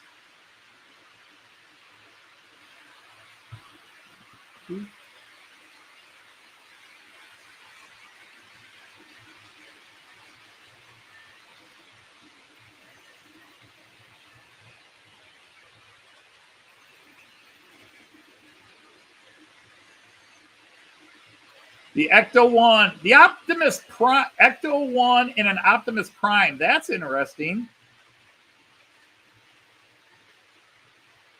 See, I'd like to see them make a 164 Optimus Prime semi that actually can still transform. That would be hard. No, all my cameras are hardwired. All my cameras are hardwired. So every one of them's on a cord that with an extension that comes into my big camera down here.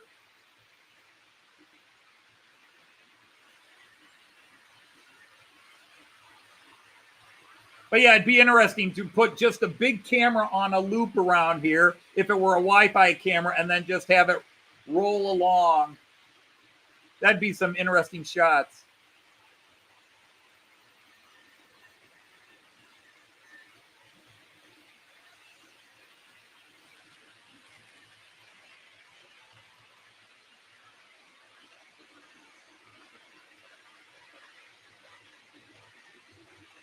And then on the floor, I have my layout is a German track system by a German company called Märklin. It's called the Märklin C-Track system. It's digital for dummies. It's a super easy way. Yeah, I saw the 164 Optimus Prime. I would like to see them make it where it can be the semi and transform into Optimus Prime. That would be cool.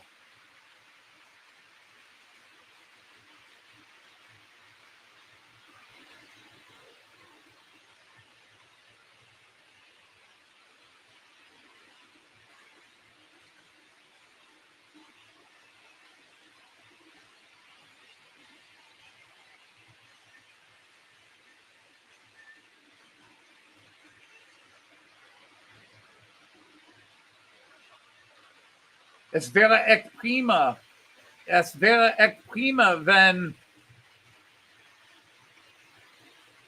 es sich verändern könnten. All right, good night, Ifo. Take care. Thanks for popping in and hanging out with us. Because it is indeed 11 p. Well, it's 11:15 your time. 10:45 or 22:45. Or it's 22:45.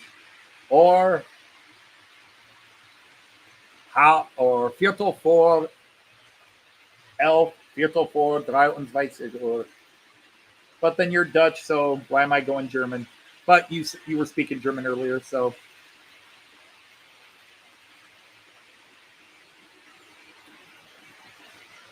$21.45 where you are, yes.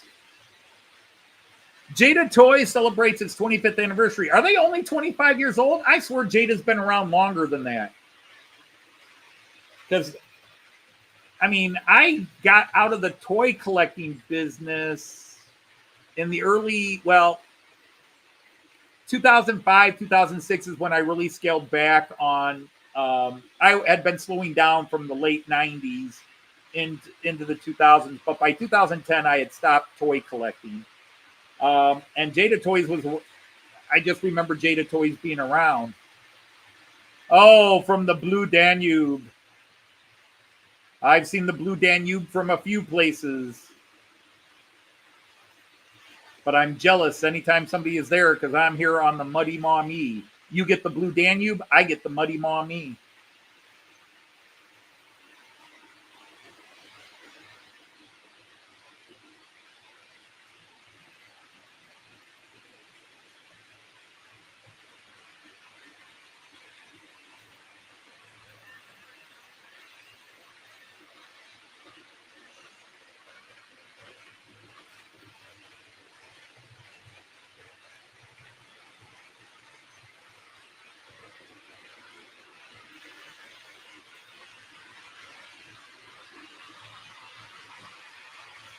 They've been around only since 99. Okay.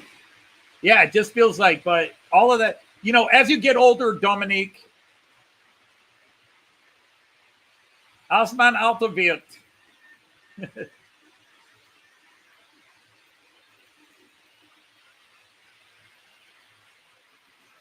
Die Zeit ist immer verkleinert. all of a sudden time is just shrinks.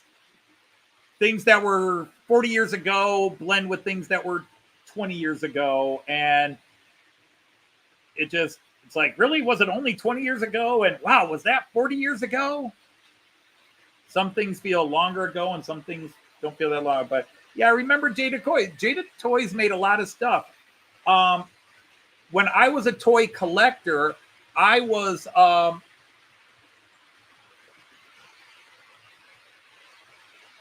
how do I phrase it? I was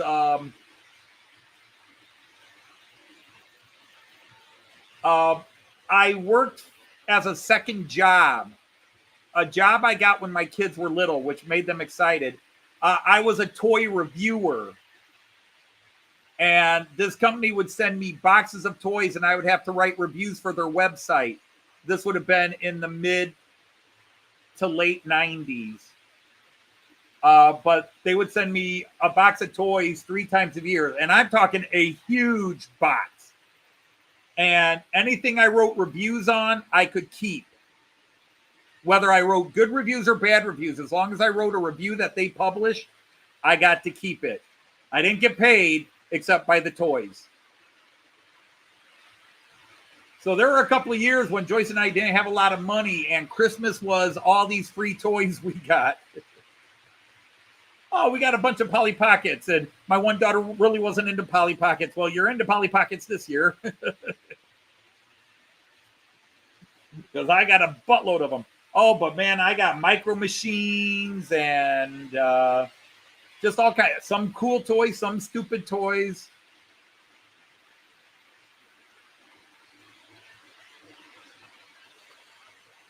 Oh, they're owned by Dickie Simba too. Interesting. The Hollywood rides. Sadly, I just don't know all these series names. Since I'm out of the toy collection business, I just, sadly, I don't follow anymore. And even then, I wasn't into the die cast. When I bought Hot Wheels, it was for me. I never bought Hot Wheels and Matchbox or Johnny Lightnings to work in the toy industry. I always bought for me. And I only collected Dodges.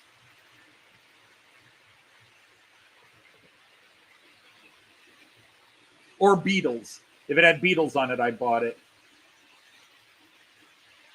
Dino, you love Micro Machine toys. Well, the great thing about Micro Machines is like when Micro Machine Star Wars came out. Now, I grew up with the original Star Wars toys. Even though I was kind of old, I was a little immature, and I had a younger brother that was really into them. So we had all the Star Wars figures and play sets, and we had dozens, if not hundreds, of Star Wars action figures. But when Micro Machines came out, you could get 6 little stormtroopers for the price of 1 regular size stormtrooper, and it took up less space. So there was a lot to like about Micro Machines. All right, Joyce is going to work. Choose. Yeah, I'll see you when you get home. And then you're going to have to decide what you want for dinner, and then I'll decide if we're getting it. They were worth a fortune. They helped buy this house, Timber Surf. I sold a large part of my Star Wars collection. But you got to understand, mine weren't, when we were buying them in 1977 and 1978, 1979, we were buying them to play with. We didn't keep them in boxes and packages, but we still had, but the thing is, my dad, if you left toys out, he threw them away. He broke them and threw them away. So you learn to put your stuff away. So like I had the Death Star play set and the original box. It had been opened, but I had the original box. And I sold it in 2000. No. I sold it in 1992 for about $500.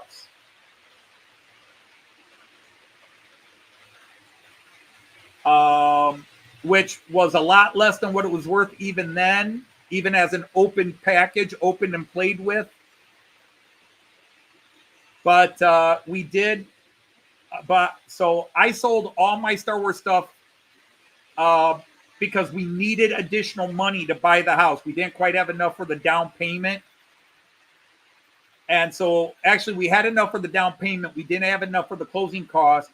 And my dad was willing to loan me the money, but the laws did not allow my dad to loan me the money. It had to be my money in my bank account. So I sold my Star Wars collection. I was trying to sell it out individually and get some money for it because I knew it was worth money. And a guy walked in and said, "I'll give you $2,500 for all that." And I was like, I need $2,000. I needed $2,000, $2,500. I'll take it. I wasn't going to haggle. So he probably walked off thinking I was an idiot, and I got to buy a house. Because the way we bought this house was Joyce was working a second job, and Joyce had topped out on the pay scale. And so they offered her $7,500 to quit. Here is $7,500 if you quit today. Well, Joyce was already working as a teacher. She had a full-time job. And they wanted to get rid of all the high-end workers because the new workers were coming up with a lower wages with new insurance that was cheaper for the company. So Joyce was on the old plan, and at the high end, they gave her $7,500 to quit. So she had $75 to quit, and she says, "Let's look for a house." All right, Ian, good night. Thanks for coming by, Ian. Norwegian diecast called Bruns.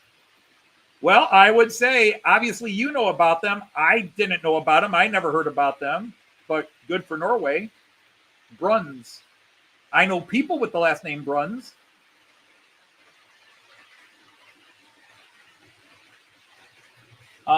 So yeah, I had, I sold all the Star Wars stuff except a few things, just memento things, which I gave to my son. And then my son has all the new, growing up in the 90s, my son was born in 95. So the first, they started releasing the toys again. And then they released in 97, the special editions of the original movies. And then Phantom Menace, the prequels came out in 99. So my son's got a huge bucket full of all those guys. He's got a Millennium Falcon. He's got the Queen Amidala, Princess Amidala, whatever, starfighter thing she had. He's got a couple of TIE fighters, and he's got dozens and dozens of battle droids and Qui-Gon Jinns and Obi-Wan Kenobis and Luke Skywalkers and Darth Vaders. Hey, Sean, how are you?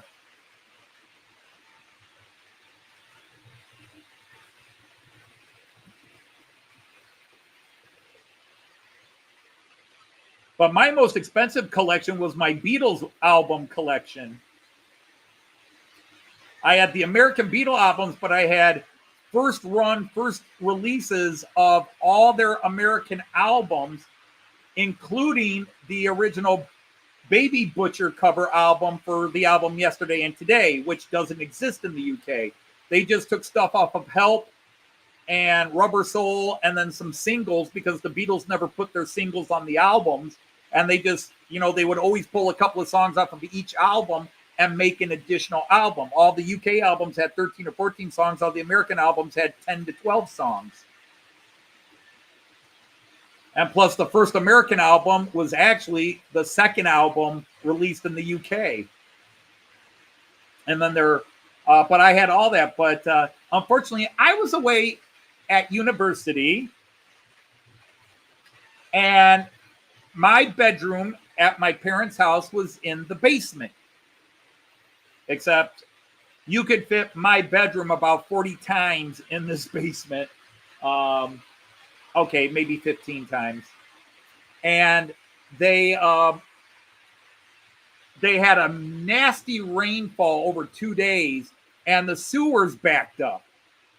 And our basement flooded. And nobody thought to go into my room and save my stuff. Nobody thought, the basement's flooded. We should go into Anthony's room and save his stuff. No. So all my albums got drowned and warped. The covers destroyed, the sleeves destroyed. Oh my God, how depressing. And if I didn't say hi, Sean. Hi, Sean.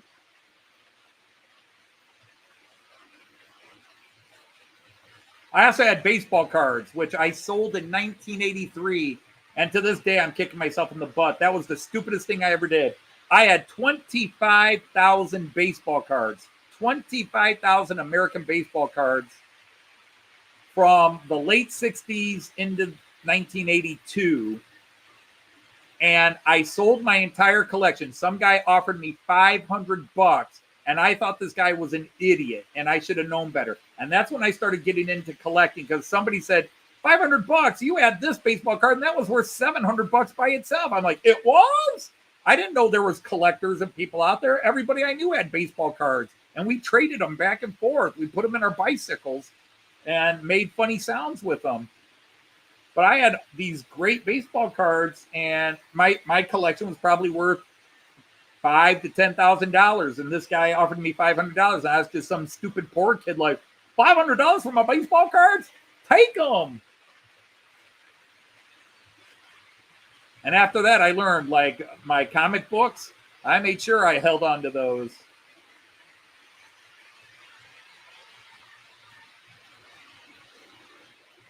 Actually, Tony from Choberton Junction, did I hear that your controller is already on the way home?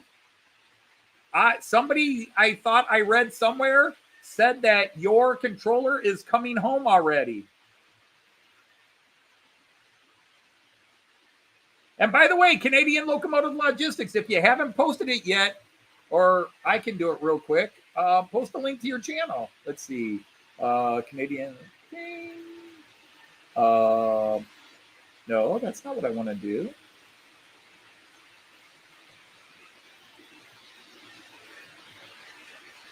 Well, golly, what's the best way I can do this? Well, maybe this way.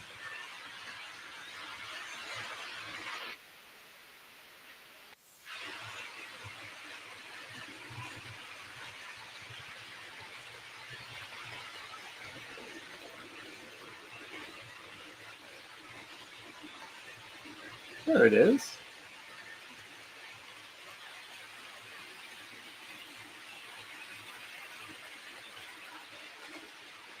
Bada bing, bada boom. Control copy. And now we go here and do control paste.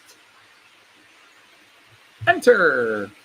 There's a link to that channel.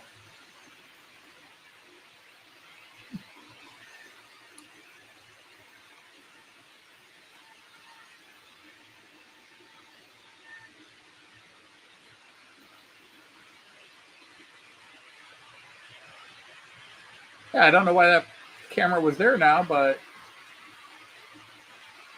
everybody's still running on the floor. We're good.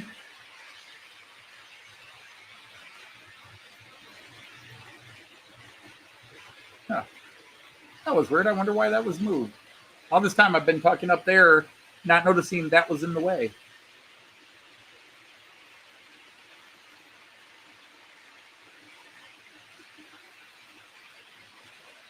Oh, just missed it.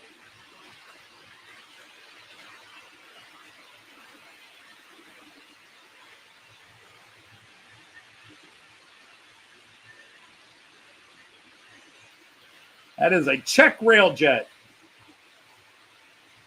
One of the few trains I own I haven't actually ridden on in real life. I've ridden on, that's a German ICE 2, generation 2 of the ICEs. And this is the Austrian Railjet, my favorite livery of a train. I think they're just the coolest looking. All right, Leslie, great video today, by the way. And thank you for hanging out with us. Very appreciated as always an honor. Rock and Riot Pictures by Tommy. See, I had never heard of these, Dominic. Oh, yeah. I can't tell you how many toys I had, Dominic, that were battery operated where they were cheaply made and batteries leaked and it was, acid corrosion all over the place. My favorite toy, which my brother got, actually they were mine, but my brother and I, when we both moved out, kind of had a fight over who got to keep what toys because we shared so much. I had a series of figures. Now, I forget what they were called in Japan, but in the United States, they were called Micronauts. There was Microman and the Micronauts.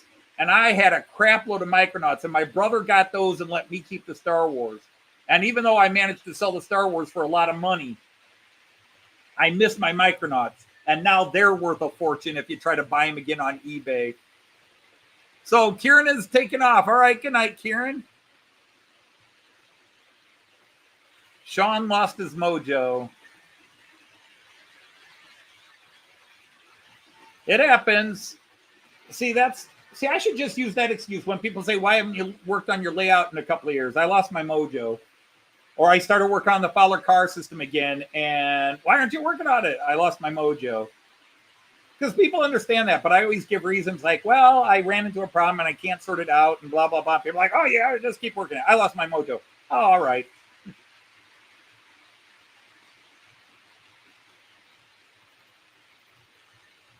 See, I've never heard of the Rock and Riot cartoon. I'd have to look it up. Because even what I've never heard of, usually my kids have heard of and mentioned. But it could just be, my youngest is now 28. He'll be 29 in a couple of months. My youngest will be 29. My oldest will be 36 this year, and my youngest will be 29 this year.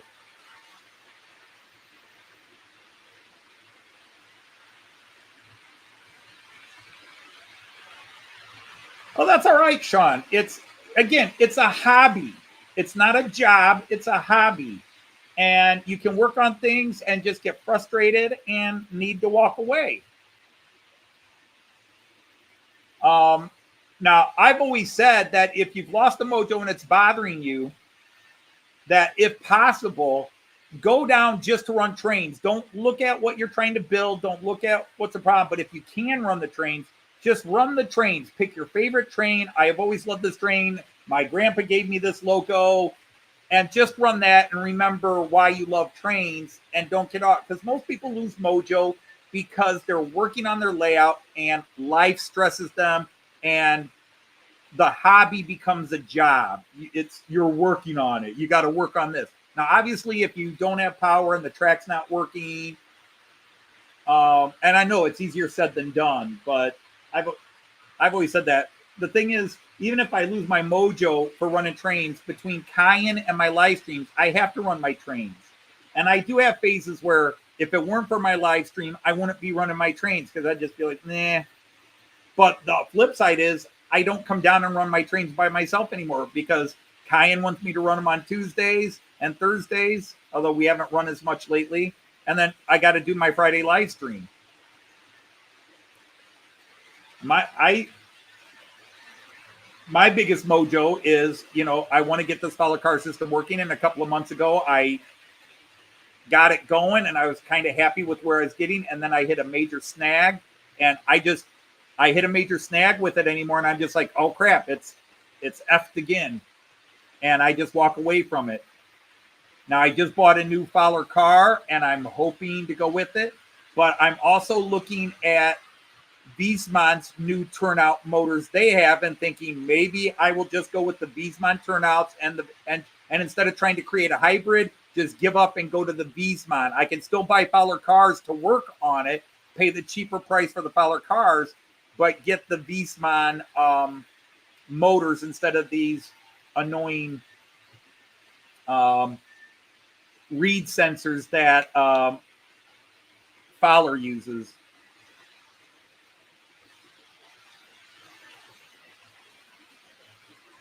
Raymond. Yeah, and of course that's the thing when you become a perfectionist, or maybe that sounds too judgmental, because yes, you have done that where something's just it's not flowing the way you want. Like never mind, I'm gonna rip it out and start over. And maybe it is better to walk away at that point and just say, no.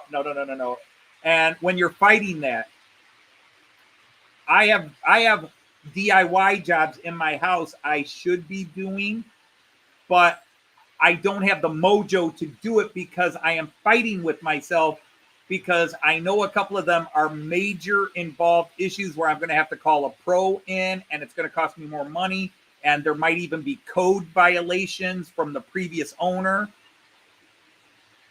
and I would be the one that has to deal with it now. So the conflict between wanting to do it but all the problems coming with it creates I don't even want to deal with it.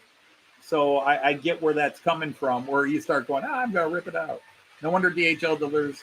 Actually, DHL has always been my favorite delivery company for long things. Ever since Lipa went from DHL, and then they went to UPS for a while, which was okay, and then went to FedEx. When Lipa was shipping from DHL, I always got my stuff within maximum of 3 days from order. If the order was confirmed on Monday, it was on my doorstep by Thursday. With FedEx, well, it might be 3 days, it might be a week, you never know.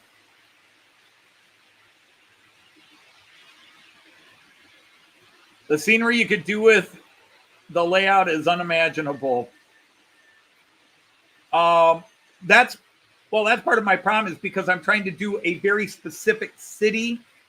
There are things that have to be on this layout, and nobody makes them, and I can't custom make them. I did the station and the bus center, and now I just can't work with them. I can't hold a knife and try to cut small pieces. I can work on, like, building a deck. I can build a deck, but trying to build something in HO scale, custom, and shape everything, find the right pieces, find the right models I could base it on, and just kit bash and custom build. I just can't do it anymore. I've been pleased that lately I've been able to take a couple of analog Locos I bought and put decoders in them and do some micro soldering. But oh my God, what a normal person could do in 5 minutes takes me an hour, because the hands start shaking and I have to breathe and relax and then try to get in there, and then oops, I miss. And when you're dealing with a circuit board and a small area to solder, one slip and you fry the whole board. And now it's another $40, $50, $60, $70 to get another decoder in. All right, good night, Mark. Thanks for hanging out with us this evening. It's been great to have you here. Well, that's true. That's true, Raymond.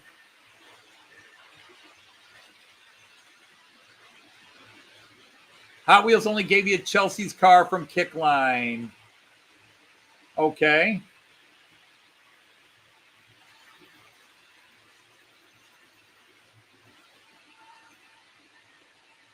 Makes you wonder when somebody does something and then they don't release any more to it. Either they were only licensed to do that one, which is probably the case, or they do it as a test run and then not enough people buy it. But I always think companies do it stupid. Toys and Toy Car, where they put in Chase, they put in the Chase car, the Chase figure, where there's only one every 2 boxes. And they force stores and collectors to buy multiple boxes where you get 10 of one thing that people only want one of. And so they just don't buy the cases. And then, nobody wanted the Chase card, so they don't make it anymore.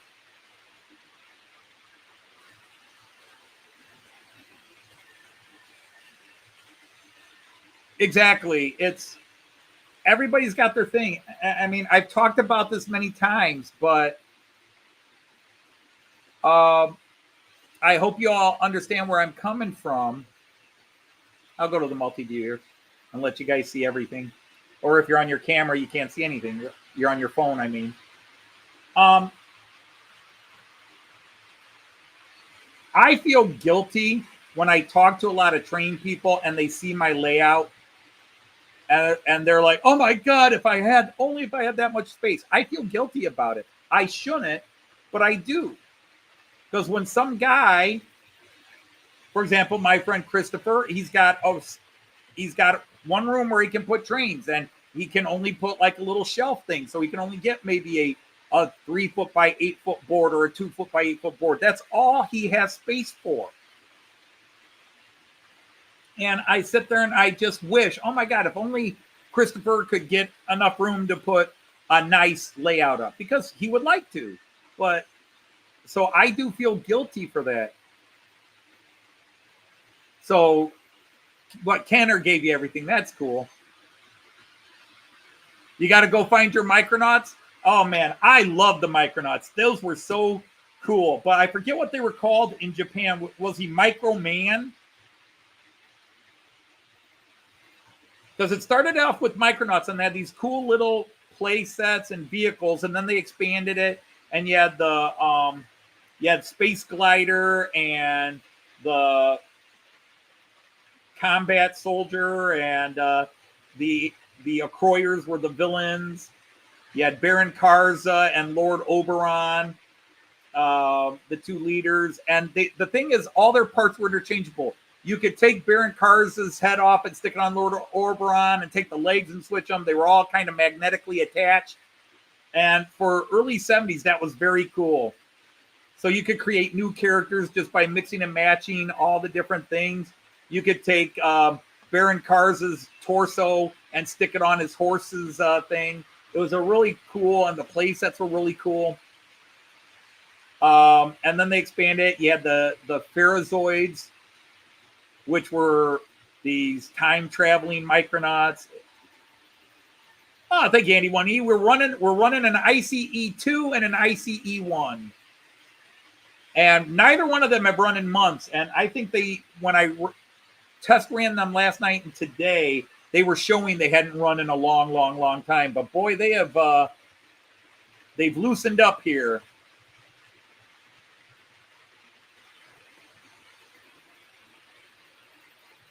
But, I'm at the point now, Raymond, talking about shaky hands, where I'll go get a glass of drink and I have to hold it with two hands, because I can be walking with something in my hand and all of a sudden I have hand spasms and the shakes and I drop stuff. All right, Tom Couples, take care. Wow, everybody's leaving early tonight. I should say that a lot of people are leaving at their normal time. But see, that's what you got to do, Dominic. Discover the cool toys that we had in the 60s and 70s and into the 80s. Oh, my God. And see, the problem is, Raymond, I used to be very good at micro soldering. I had a friend in high school whose dad was a huge computer programmer geek. He worked for Dana Corporation, which was headquartered here in Toledo. But Dana Corporation does programming for corporations around the world. And so these guys had money. And his hobby, my friend's hobby, Rob Sturgill, his hobby was building computers. And I would go over to his house now and then. And that's where I learned about computers. And that was back when you put every little diode in yourself and soldered everything yourself, and Cobalt manual typing in instructions and everything. But I was decent. I was never a great solder person. It was the ones, and then there's Big N, acetylene torching and stuff like that in plumbing that my dad didn't trust me to teach me. All the other skills I learned, that was one I didn't learn. Hey, Monsville, hello. Now, Monsville, are you currently back in Australia or back in New Zealand? Joyce wanted to know.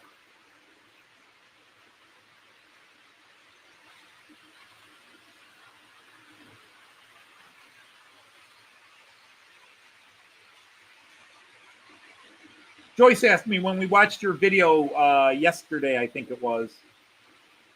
Joyce asked me if you were in Australia now or New Zealand.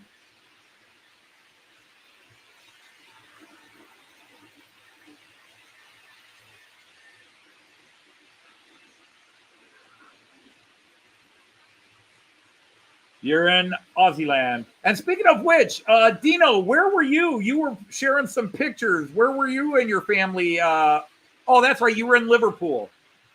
You were off in Liverpool. Ah, Liverpool. The 5 days I spent in Liverpool were 5 of the coolest days.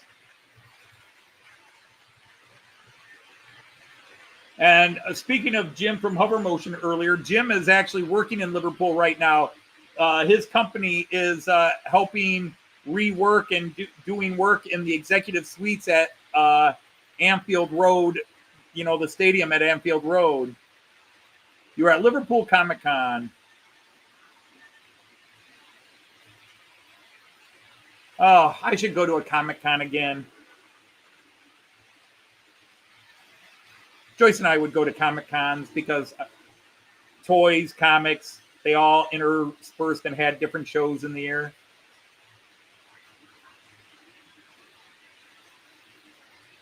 Oh, so there was a Brazilian version.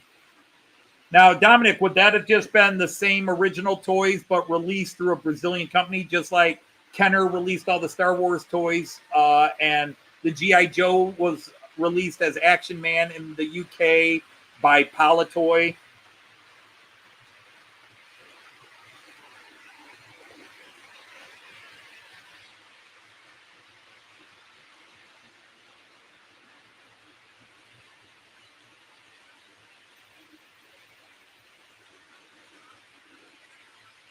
Oh, just missed them.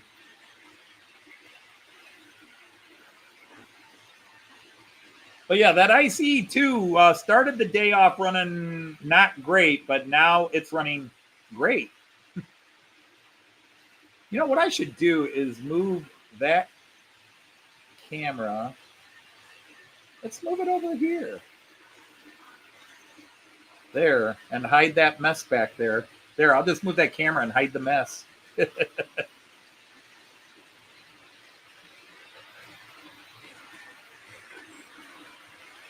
Yeah, see, I'm not at that stage in that case, but with me, the more weight it has, the more likely I am to hold on to it.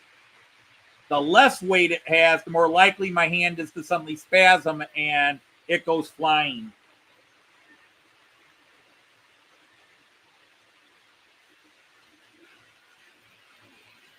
Okay, they had different molds. So it didn't officially belong. Some of it didn't belong in the Kickline universe. Okay. There's always knockoffs too. I mean, Lord knows when I was a toy collector, you'd see all the imitation Star Wars stuff where they what they obviously did was they got Kenner Star Wars action figures. They did a reverse molding where they made a negative from the positive figure.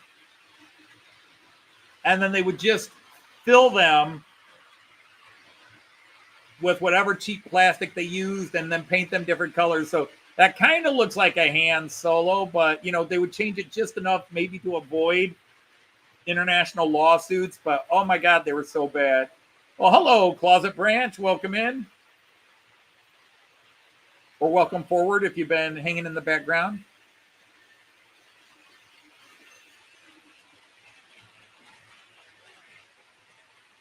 Tell you the truth, towards the end, I didn't go to comic conventions for the toys or the comics. I went to see the people dressed in the good costumes.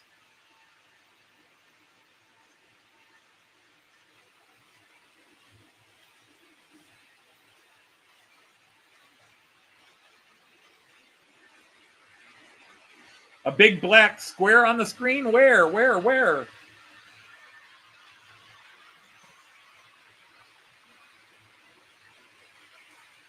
Does anybody else see a big black square? I'm not seeing one. I had one earlier. Is your video on live? Because a while ago I had a camera that was dead and I was trying to fix it. So you might be hearing the chat and looking at the chat, but your video feed might be behind. Okay.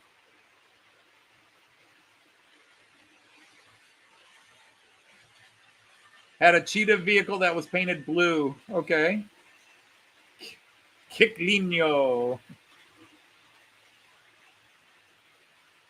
And, you know, I have certain costumes that I'm very, very, very, what's the word I'm looking for? Attuned to. I go around like, who's brave enough to be dressed as Wonder Woman? Or Emma Frost from the X-Men books. Joyce, me, and my friend Mark went to the Detroit Comic Con, and there was some lady.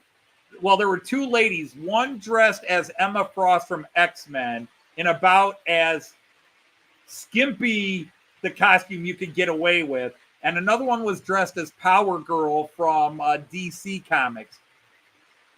You know, the alternate universe, you know, not Supergirl, but an alternate version alternate universe cousin of Kal-El Superman. But, oh my. Hi, Brian. And then you get people in costumes. I don't want to body shame, but I was old school and kind of thought you shouldn't be in that costume.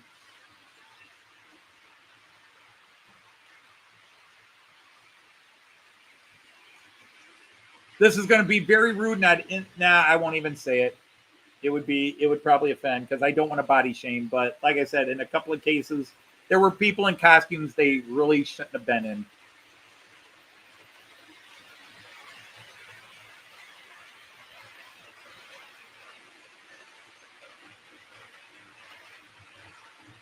Oh, I'm okay.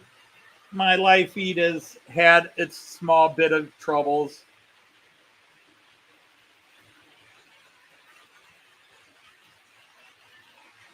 Kicklinum Showgirl. Well, Kicklinum Showgirls are fun.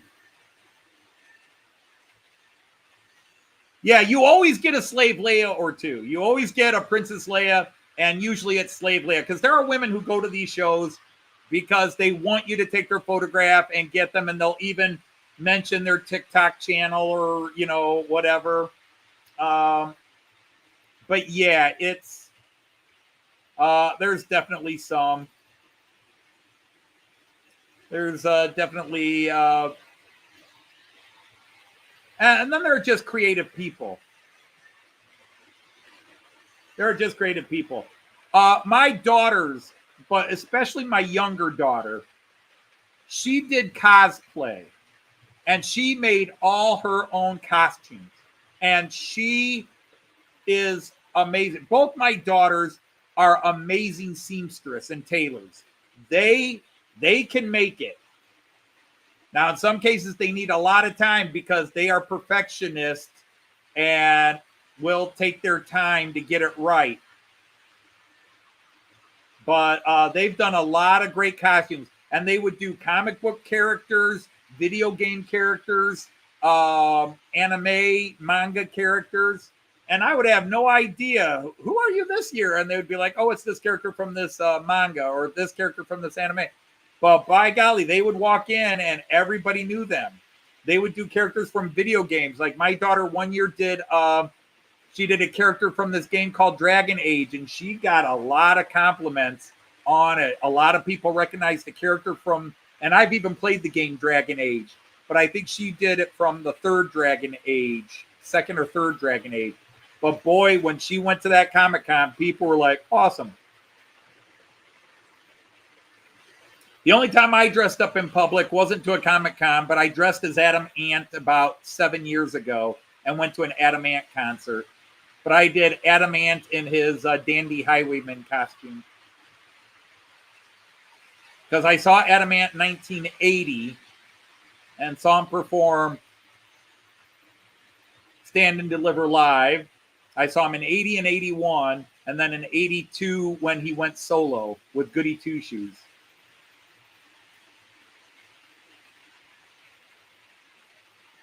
KL in Japan, it's called Showgirls, also pronounced Showgirlsu. Okay, interesting. Brian, what did you get from your own shop? Well, I'm still going to have to look this kick line up so I know exactly what we're talking about.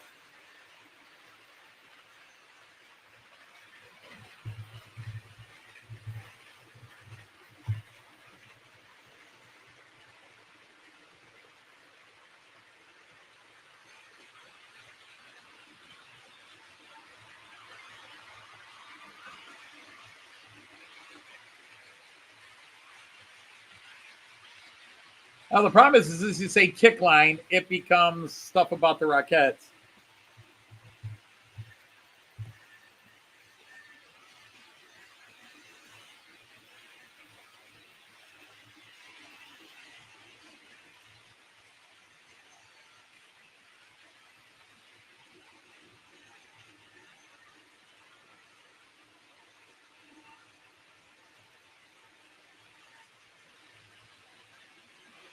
Huh.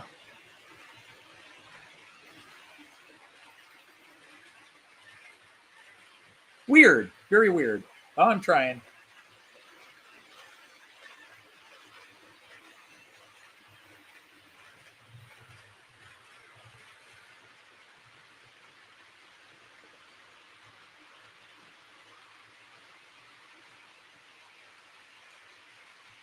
So, oh, Brian actually did pick up something from his own Class 91. What livery was it in? I was too busy focusing on what I bought from you. I didn't look at other stuff. There was the stuff I wanted. Because I mentioned a couple of weeks ago that I wanted a Duchess of Sutherland non-streamline, and somebody said, well, check Brian's shop. So I did, and you had it. So I hemmed and hawed for a week before I finally bought it.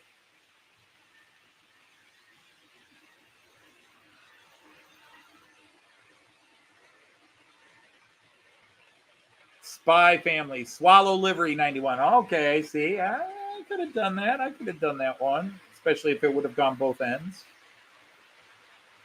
Hey, Stormy Sky, if I didn't say hello, hello.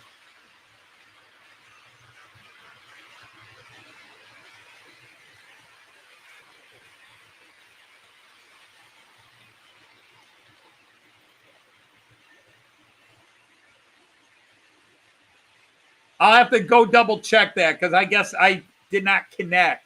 I just looked at it, said cool. You know, I watched the video, said cool, and wasn't even thinking it was kick line. So it's not ringing. It's not ringing in my memory.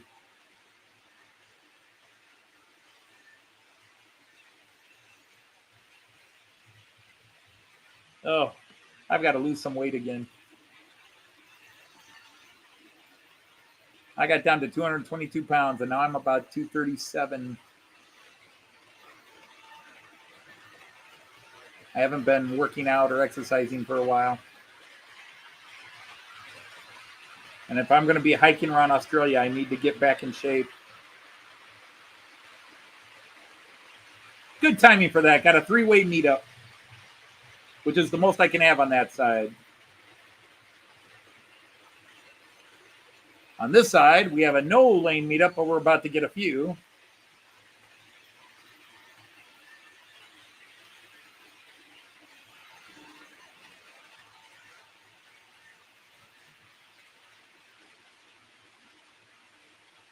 Oh, I want to know why that camera's not working. I'll have to double check later and see what is its problem. Probably know one of my cats. Oh, that was the worst thing this week. I had done everything to keep my cats off of this table, and I came down here on Wednesday morning to get something out of our spare refrigerator down here, and my cats were on this table, and I'm trying to figure out how the hell they hopped up here.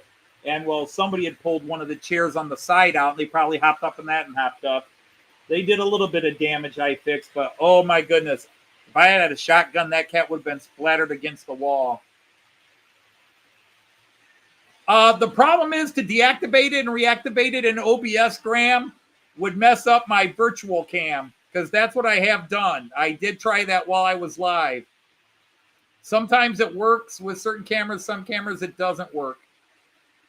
But let me see. Is it this side? Yeah. So it's this camera is the one not working right now. But you can watch the other 3 cameras. But where are we at? Raymond. Bono cam.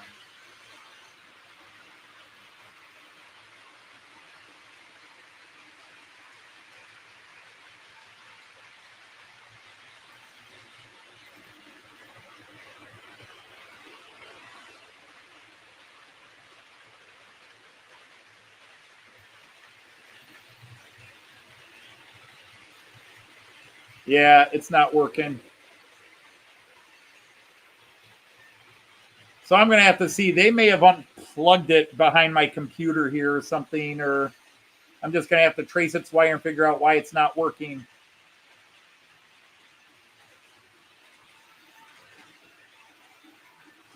Because one of these cats loves to mess with wires.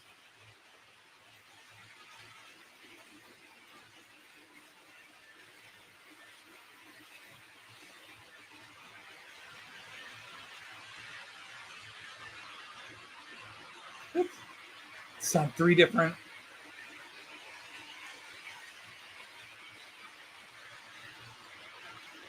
But I'll mess with it later when I get everything off. Victor Kayam.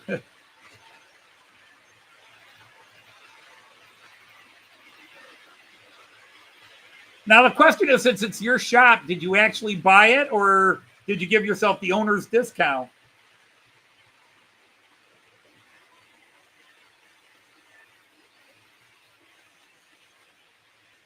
Oh, these cats just want to piss and poop on anything that they're not supposed to.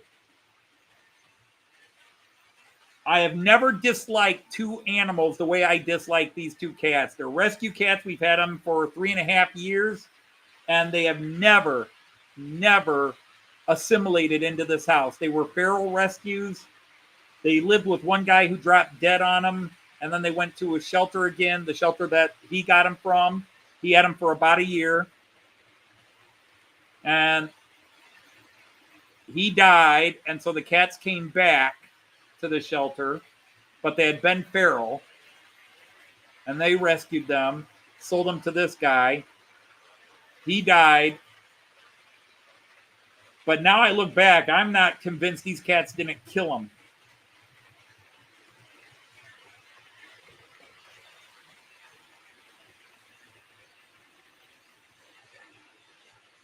With 24 cool surprises. Okay.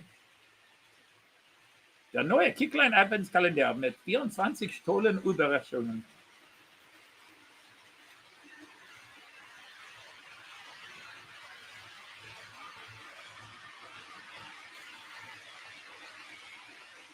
Indeed, Raymond, for the price that new Locos, especially the higher end Locos are, they better be good out of the box. And that's where it gets, where certain companies, I think, really need to step up their game when they're increasing their prices, but their quality is still questionable.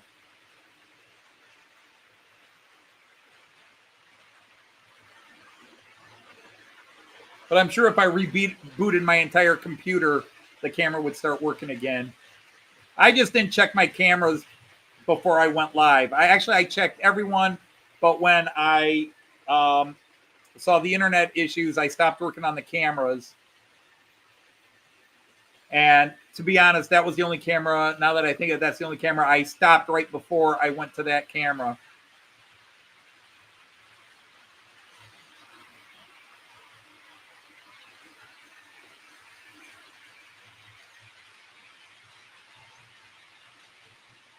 But no, I mean, that's the thing, Dominic and others here, is when you have your passion, when you have your interest, that's why my channel's here, is to let everybody, talk about whatever except politics, religion, things like that. We talk music, food,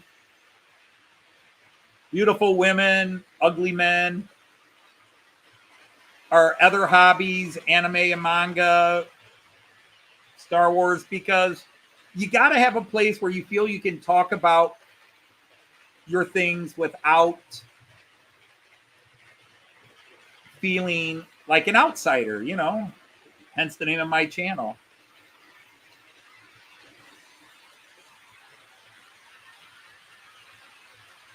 But yeah, that's exactly what it is, Andy. Feline past the parcel.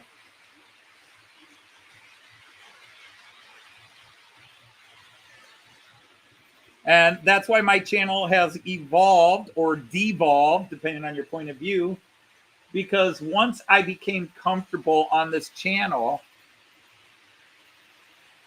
my other sides of my personality started coming out. So I could do the Matt Clark, I could do the the pun songs. I do try to keep it train related because I'd probably lose a lot of friends if I did pun songs about some other stuff.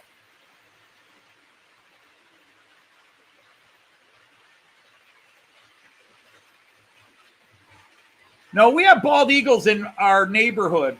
Big bald eagles. The American bald eagle. They started showing up a few years ago, but for the last 3 years, we now have a bald eagle living in our neighborhood, like 4 doors down. He lives in one of the big trees 4 doors down. I toyed with the idea of putting my cats out there on a line and a stake and just put a little sign that says in eagle language, free meal, help yourself, all you can eat buffet.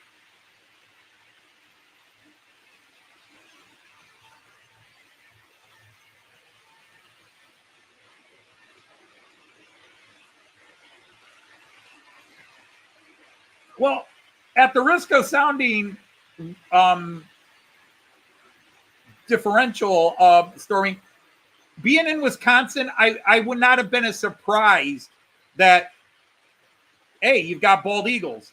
The fact that I'm in urban Toledo and we have bald eagles in my backyard, you know, when I grew up, eagles were on the protected list. They were on the endangered list.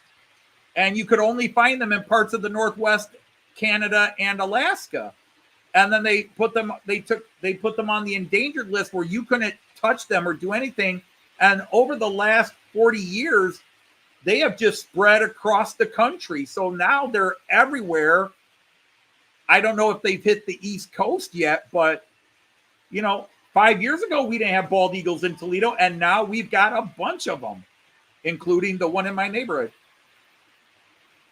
Oh, Kyan's there. Uh-oh, Kyan's not going to be 100% happy. Kyan! Opa loves you, Kyan! How are you, little guy? Are you being good? You better be good for your mommy. Your mommy is my daughter. And anybody that hurts my daughter messes with me. Hi, Lindy. How you doing, sweetheart? We were just talking about you, so you must have heard that about all your many talents that you have, which you did not inherit from your father. Maybe vicariously through my mother, who could sew and knit and paint, draw. Way too many talents and wasted them all. But that's a different story.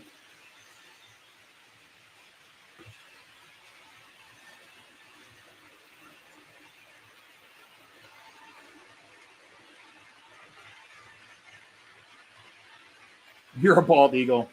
I'm bald, but I don't think I'm an eagle. I was a Boy Scout, but didn't go for eagle. Actually, I was only a Boy Scout for 1 year. I did Webelos and then Boy Scouts, and then our den leader got in trouble for some stuff, and I was like, yeah, I think I'm out of this.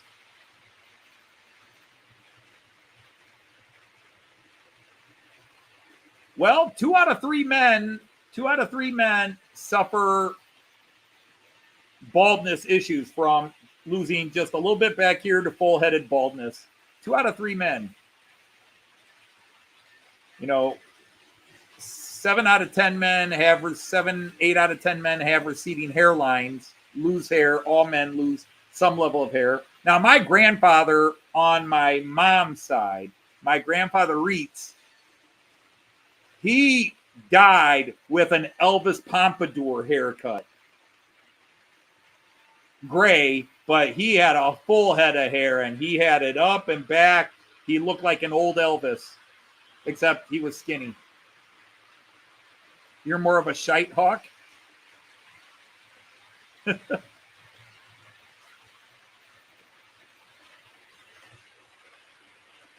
Andy, I guess I don't pay attention. You just have your head shaved. So did you shave your head because you were like me and just went shaved? Or is it just military crew cut?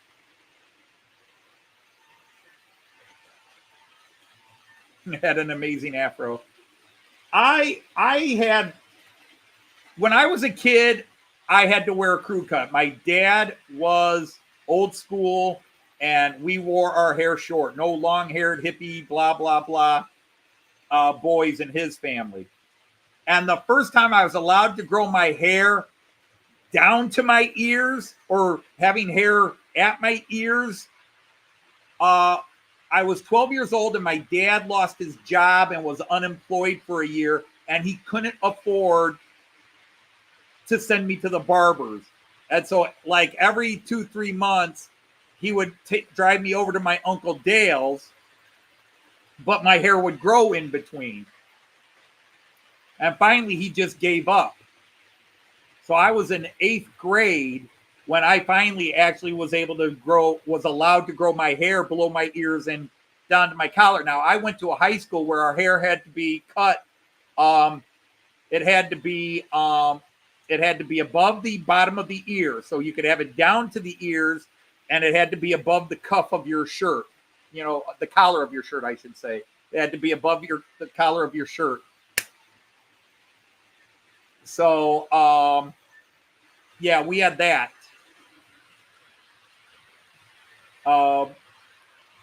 So when I went away when I graduated high school, I then went to West Point. So I was back to the military crew cut. But then when I left West Point, I was like, damn it, I'm going to live. And I grew my hair out and long, and I had a big beard. And there's only like 1 or 2 pictures. One was taken by a roommate in college from Ohio Northern University when I was there. And the other one was a family.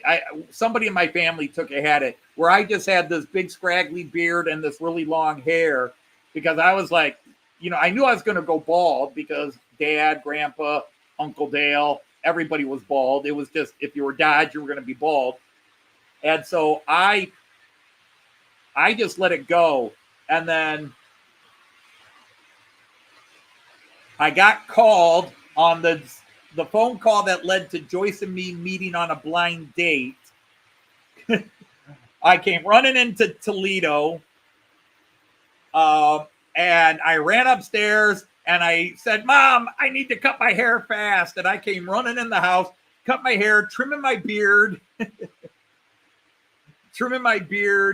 and my mom cut my hair, and my dad had a pair of razor clippers by that time, and I think they had it on setting 7 or whatever. Zip, zip, zip, zip, zip. I don't want a crew cut, but they did a quick haircut because I had like half an hour from the time I got in the house till I was being picked up.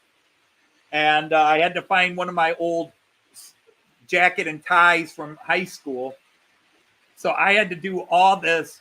So the picture of where Joyce and I first met,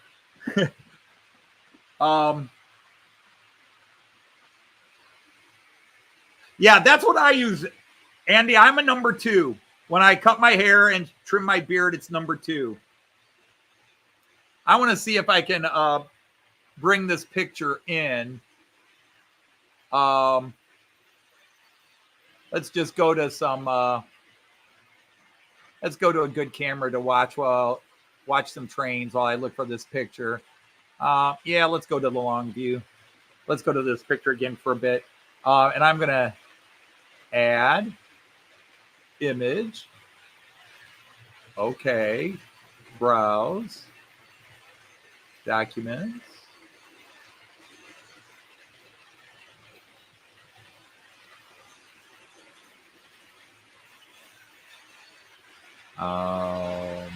Pictures.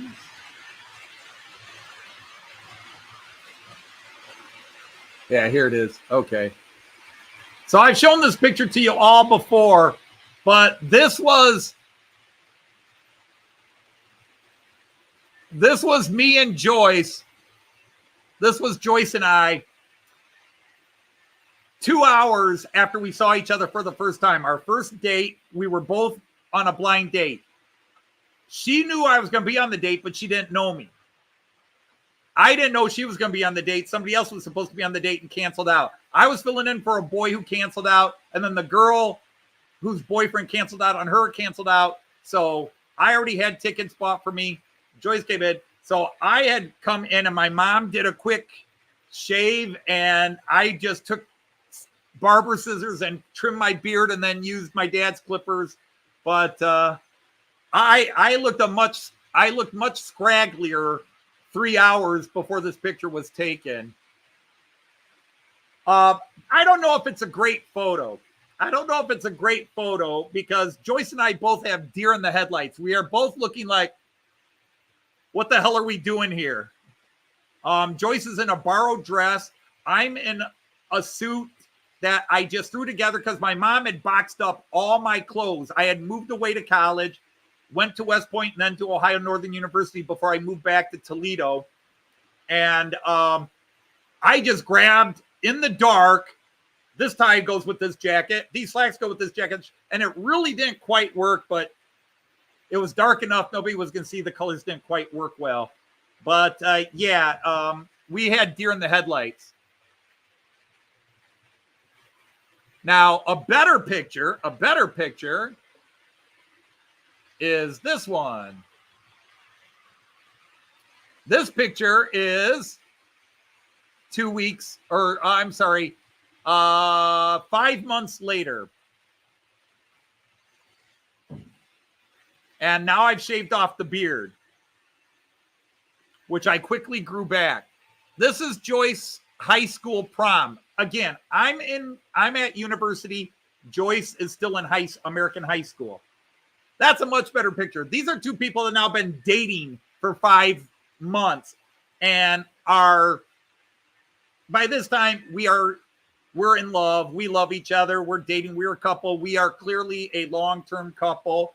I mean, we're not necessarily thinking marriage at this point, but I remember discussing about this time because it was also her birthday.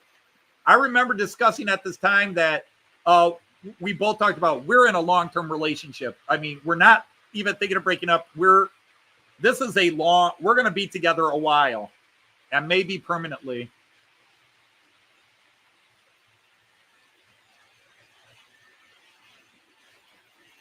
Randall, you don't look much different in high school. A little grayer and shorter sideburns now. But yeah, this one, and one of the things is I got a compliment from some of Joyce's teachers and some of the nuns who complimented.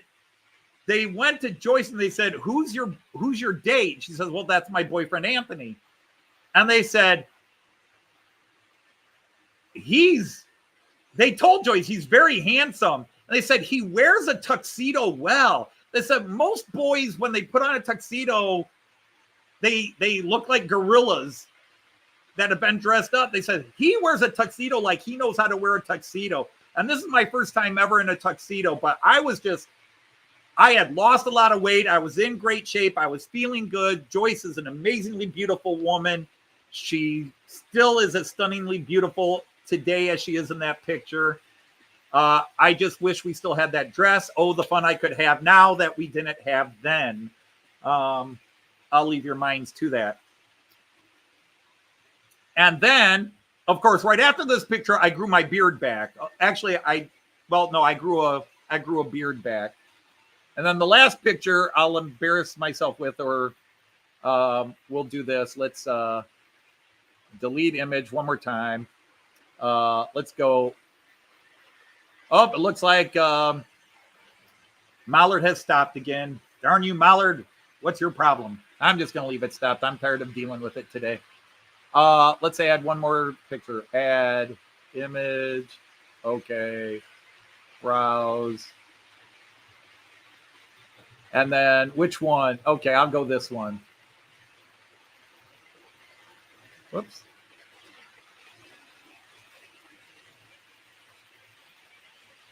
And that was 3 years and 1 month after the previous picture. Obviously, that's our wedding. I would show these pictures to my students and they would look at this picture and go, Mr. Dodge, that doesn't look anything like you. And I'm like, what do you mean it doesn't look like me? It's me. It's what I look like, you know? It's me.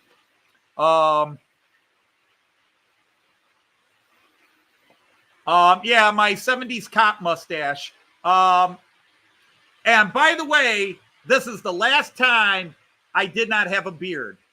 As soon as the wedding was over and on the honeymoon, I started growing my beard back, and I've either had a beard or a goatee, and I've pretty much been a goatee for the last, well, let's see, we've been married 37, we're going on 37 years. It'll be 37 in June. 37 years we've been married. But I tend to wear a goatee, but once a year I grow in a full beard.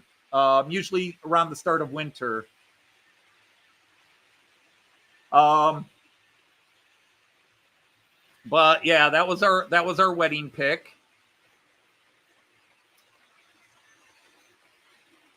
But the funniest one is, I'm going to delete this one since people are actually responding to these pictures and not complaining that the trains are being blocked. Here's the joke about our wedding. Here's the joke.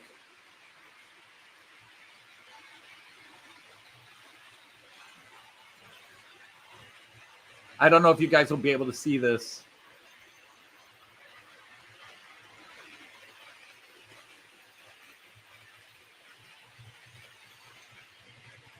Joyce did not wear high heels to her wedding. She wore high top tennis shoes, basketball shoes.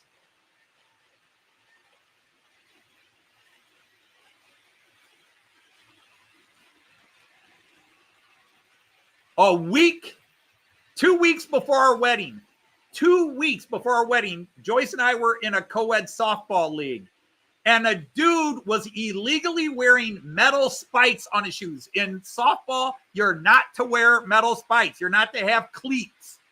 And he had cleats on, and Joyce was pitching, and there was a play at the plate, and she went to cover the plate, and the dude spiked her. He fucking spiked her. It's a freaking softball co-ed league, and he's playing like it's the 9th inning of the last game of the World Series, and he's the tying or winning run. Oh my God, he spiked her in the leg. He ripped out a chunk of her leg. To this day, she has a concave hole in her shin where he hit her, and they were like, boy, if this were so much bigger, we'd have to do skin grafts. He took out a huge chunk of her leg, but they were able to stitch it up, and she was on crutches that morning. And the only way she could walk down the aisle, because Joyce was not going to be on crutches for her wedding. She got a pair of high tip, and you might be able to see she's got an ankle boot over her ankle there. Hey, Delph Junction's here. Hi, Delph. How are you?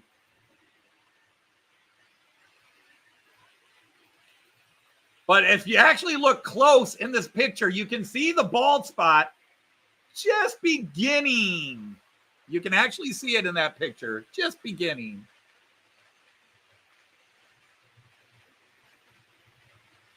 And I was 22. Almost 23. But there's that. So delete. So now do I have it here? I don't know. I'll do one more picture and then I'll stop embarrassing me. I don't know if it's in here or not. Okay, it's not on this one.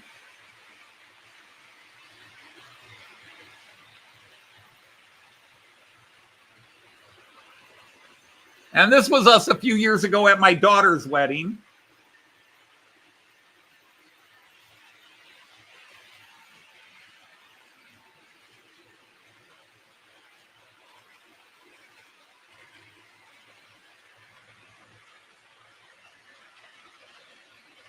So that was us at our daughter's wedding a few years ago.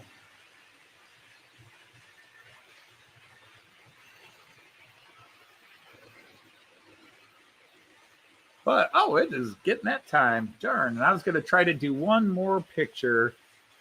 Let's see. Where would I find it? I've got it on the other computer for sure.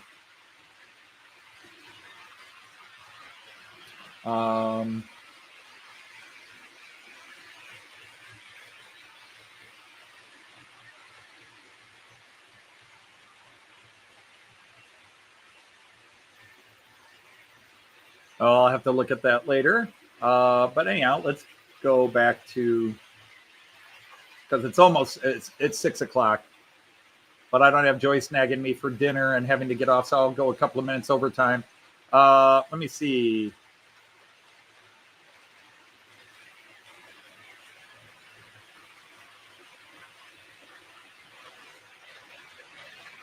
Where are they? Where are they?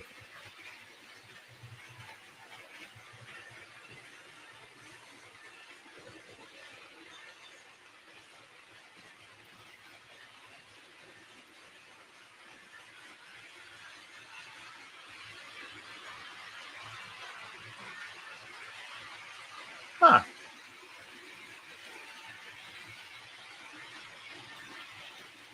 Oh, I may not find it now. Huh.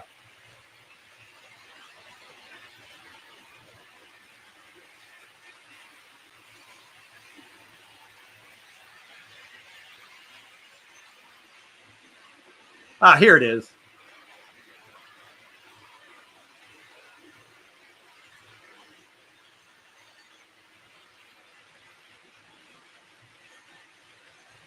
All right, one last picture. It's just going to take me a second to get here. Okay, so there we go. Okay, so now.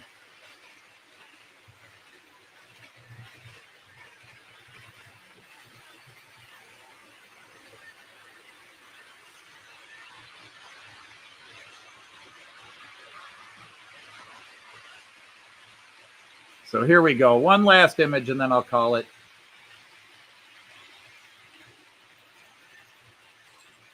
Not in a tuxedo this time, but. So this was Joyce and me a couple of months ago at my son's wedding. Somebody is aging, somebody is not.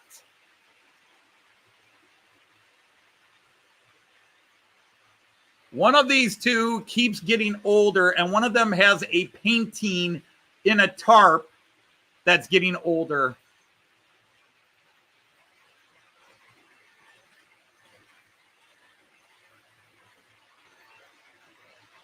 But that was me and Joyce at my son's wedding a few months ago. That's a great question. Where do they go? I remember everything like it was yesterday. And obviously other people are older than me. Yeah, I mean, somewhere there is a picture of, somewhere there's a picture of Joyce, that's a painting of Joyce that's getting much older. But yeah, the woman really, you know, she comes down after work. She's a little stressed, so she might look a little when she comes on the live stream. But boy, you give her a good night's sleep, and I actually went to a concert with Joyce. Well, not a concert, a comedy show, and the comedian asked me, "Was this my daughter?"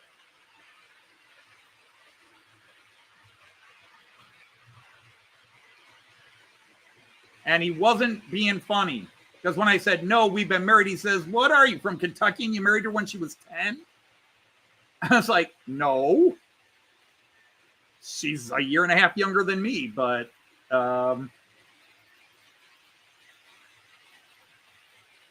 yeah, Brian, my youngest will be 29 in a couple of months. My youngest is 29.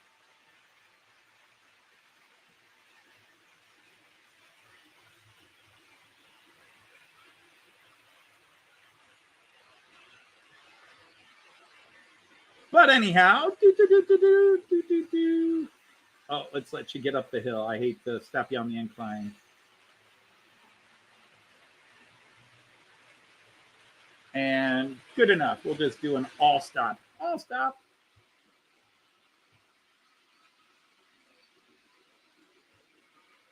Bing, bing, bing, bing.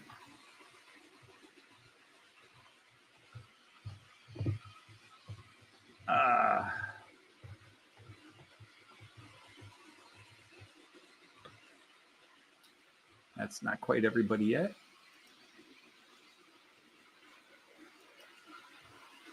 well, I'll take care of the rest of it. Let's go ahead and take care of this business first. So, where are you? Where are you? You're right here. Thank you.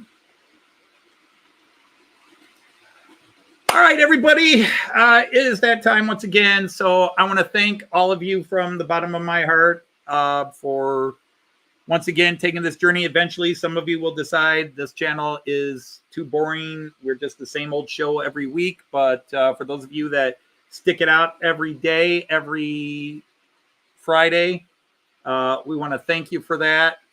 It's wonderful to see so many names the same each week. You guys are all fantastic people. And we enjoy sharing our Fridays with you and the people that we have met. We just enjoy having met you and hope to see you all again. And those of you we haven't met, hopefully someday we can cross our paths. But until then, I'm going to say, on behalf of the missing misses, Auf Wiedersehen, tschüss, and happy trains. Take care, everybody.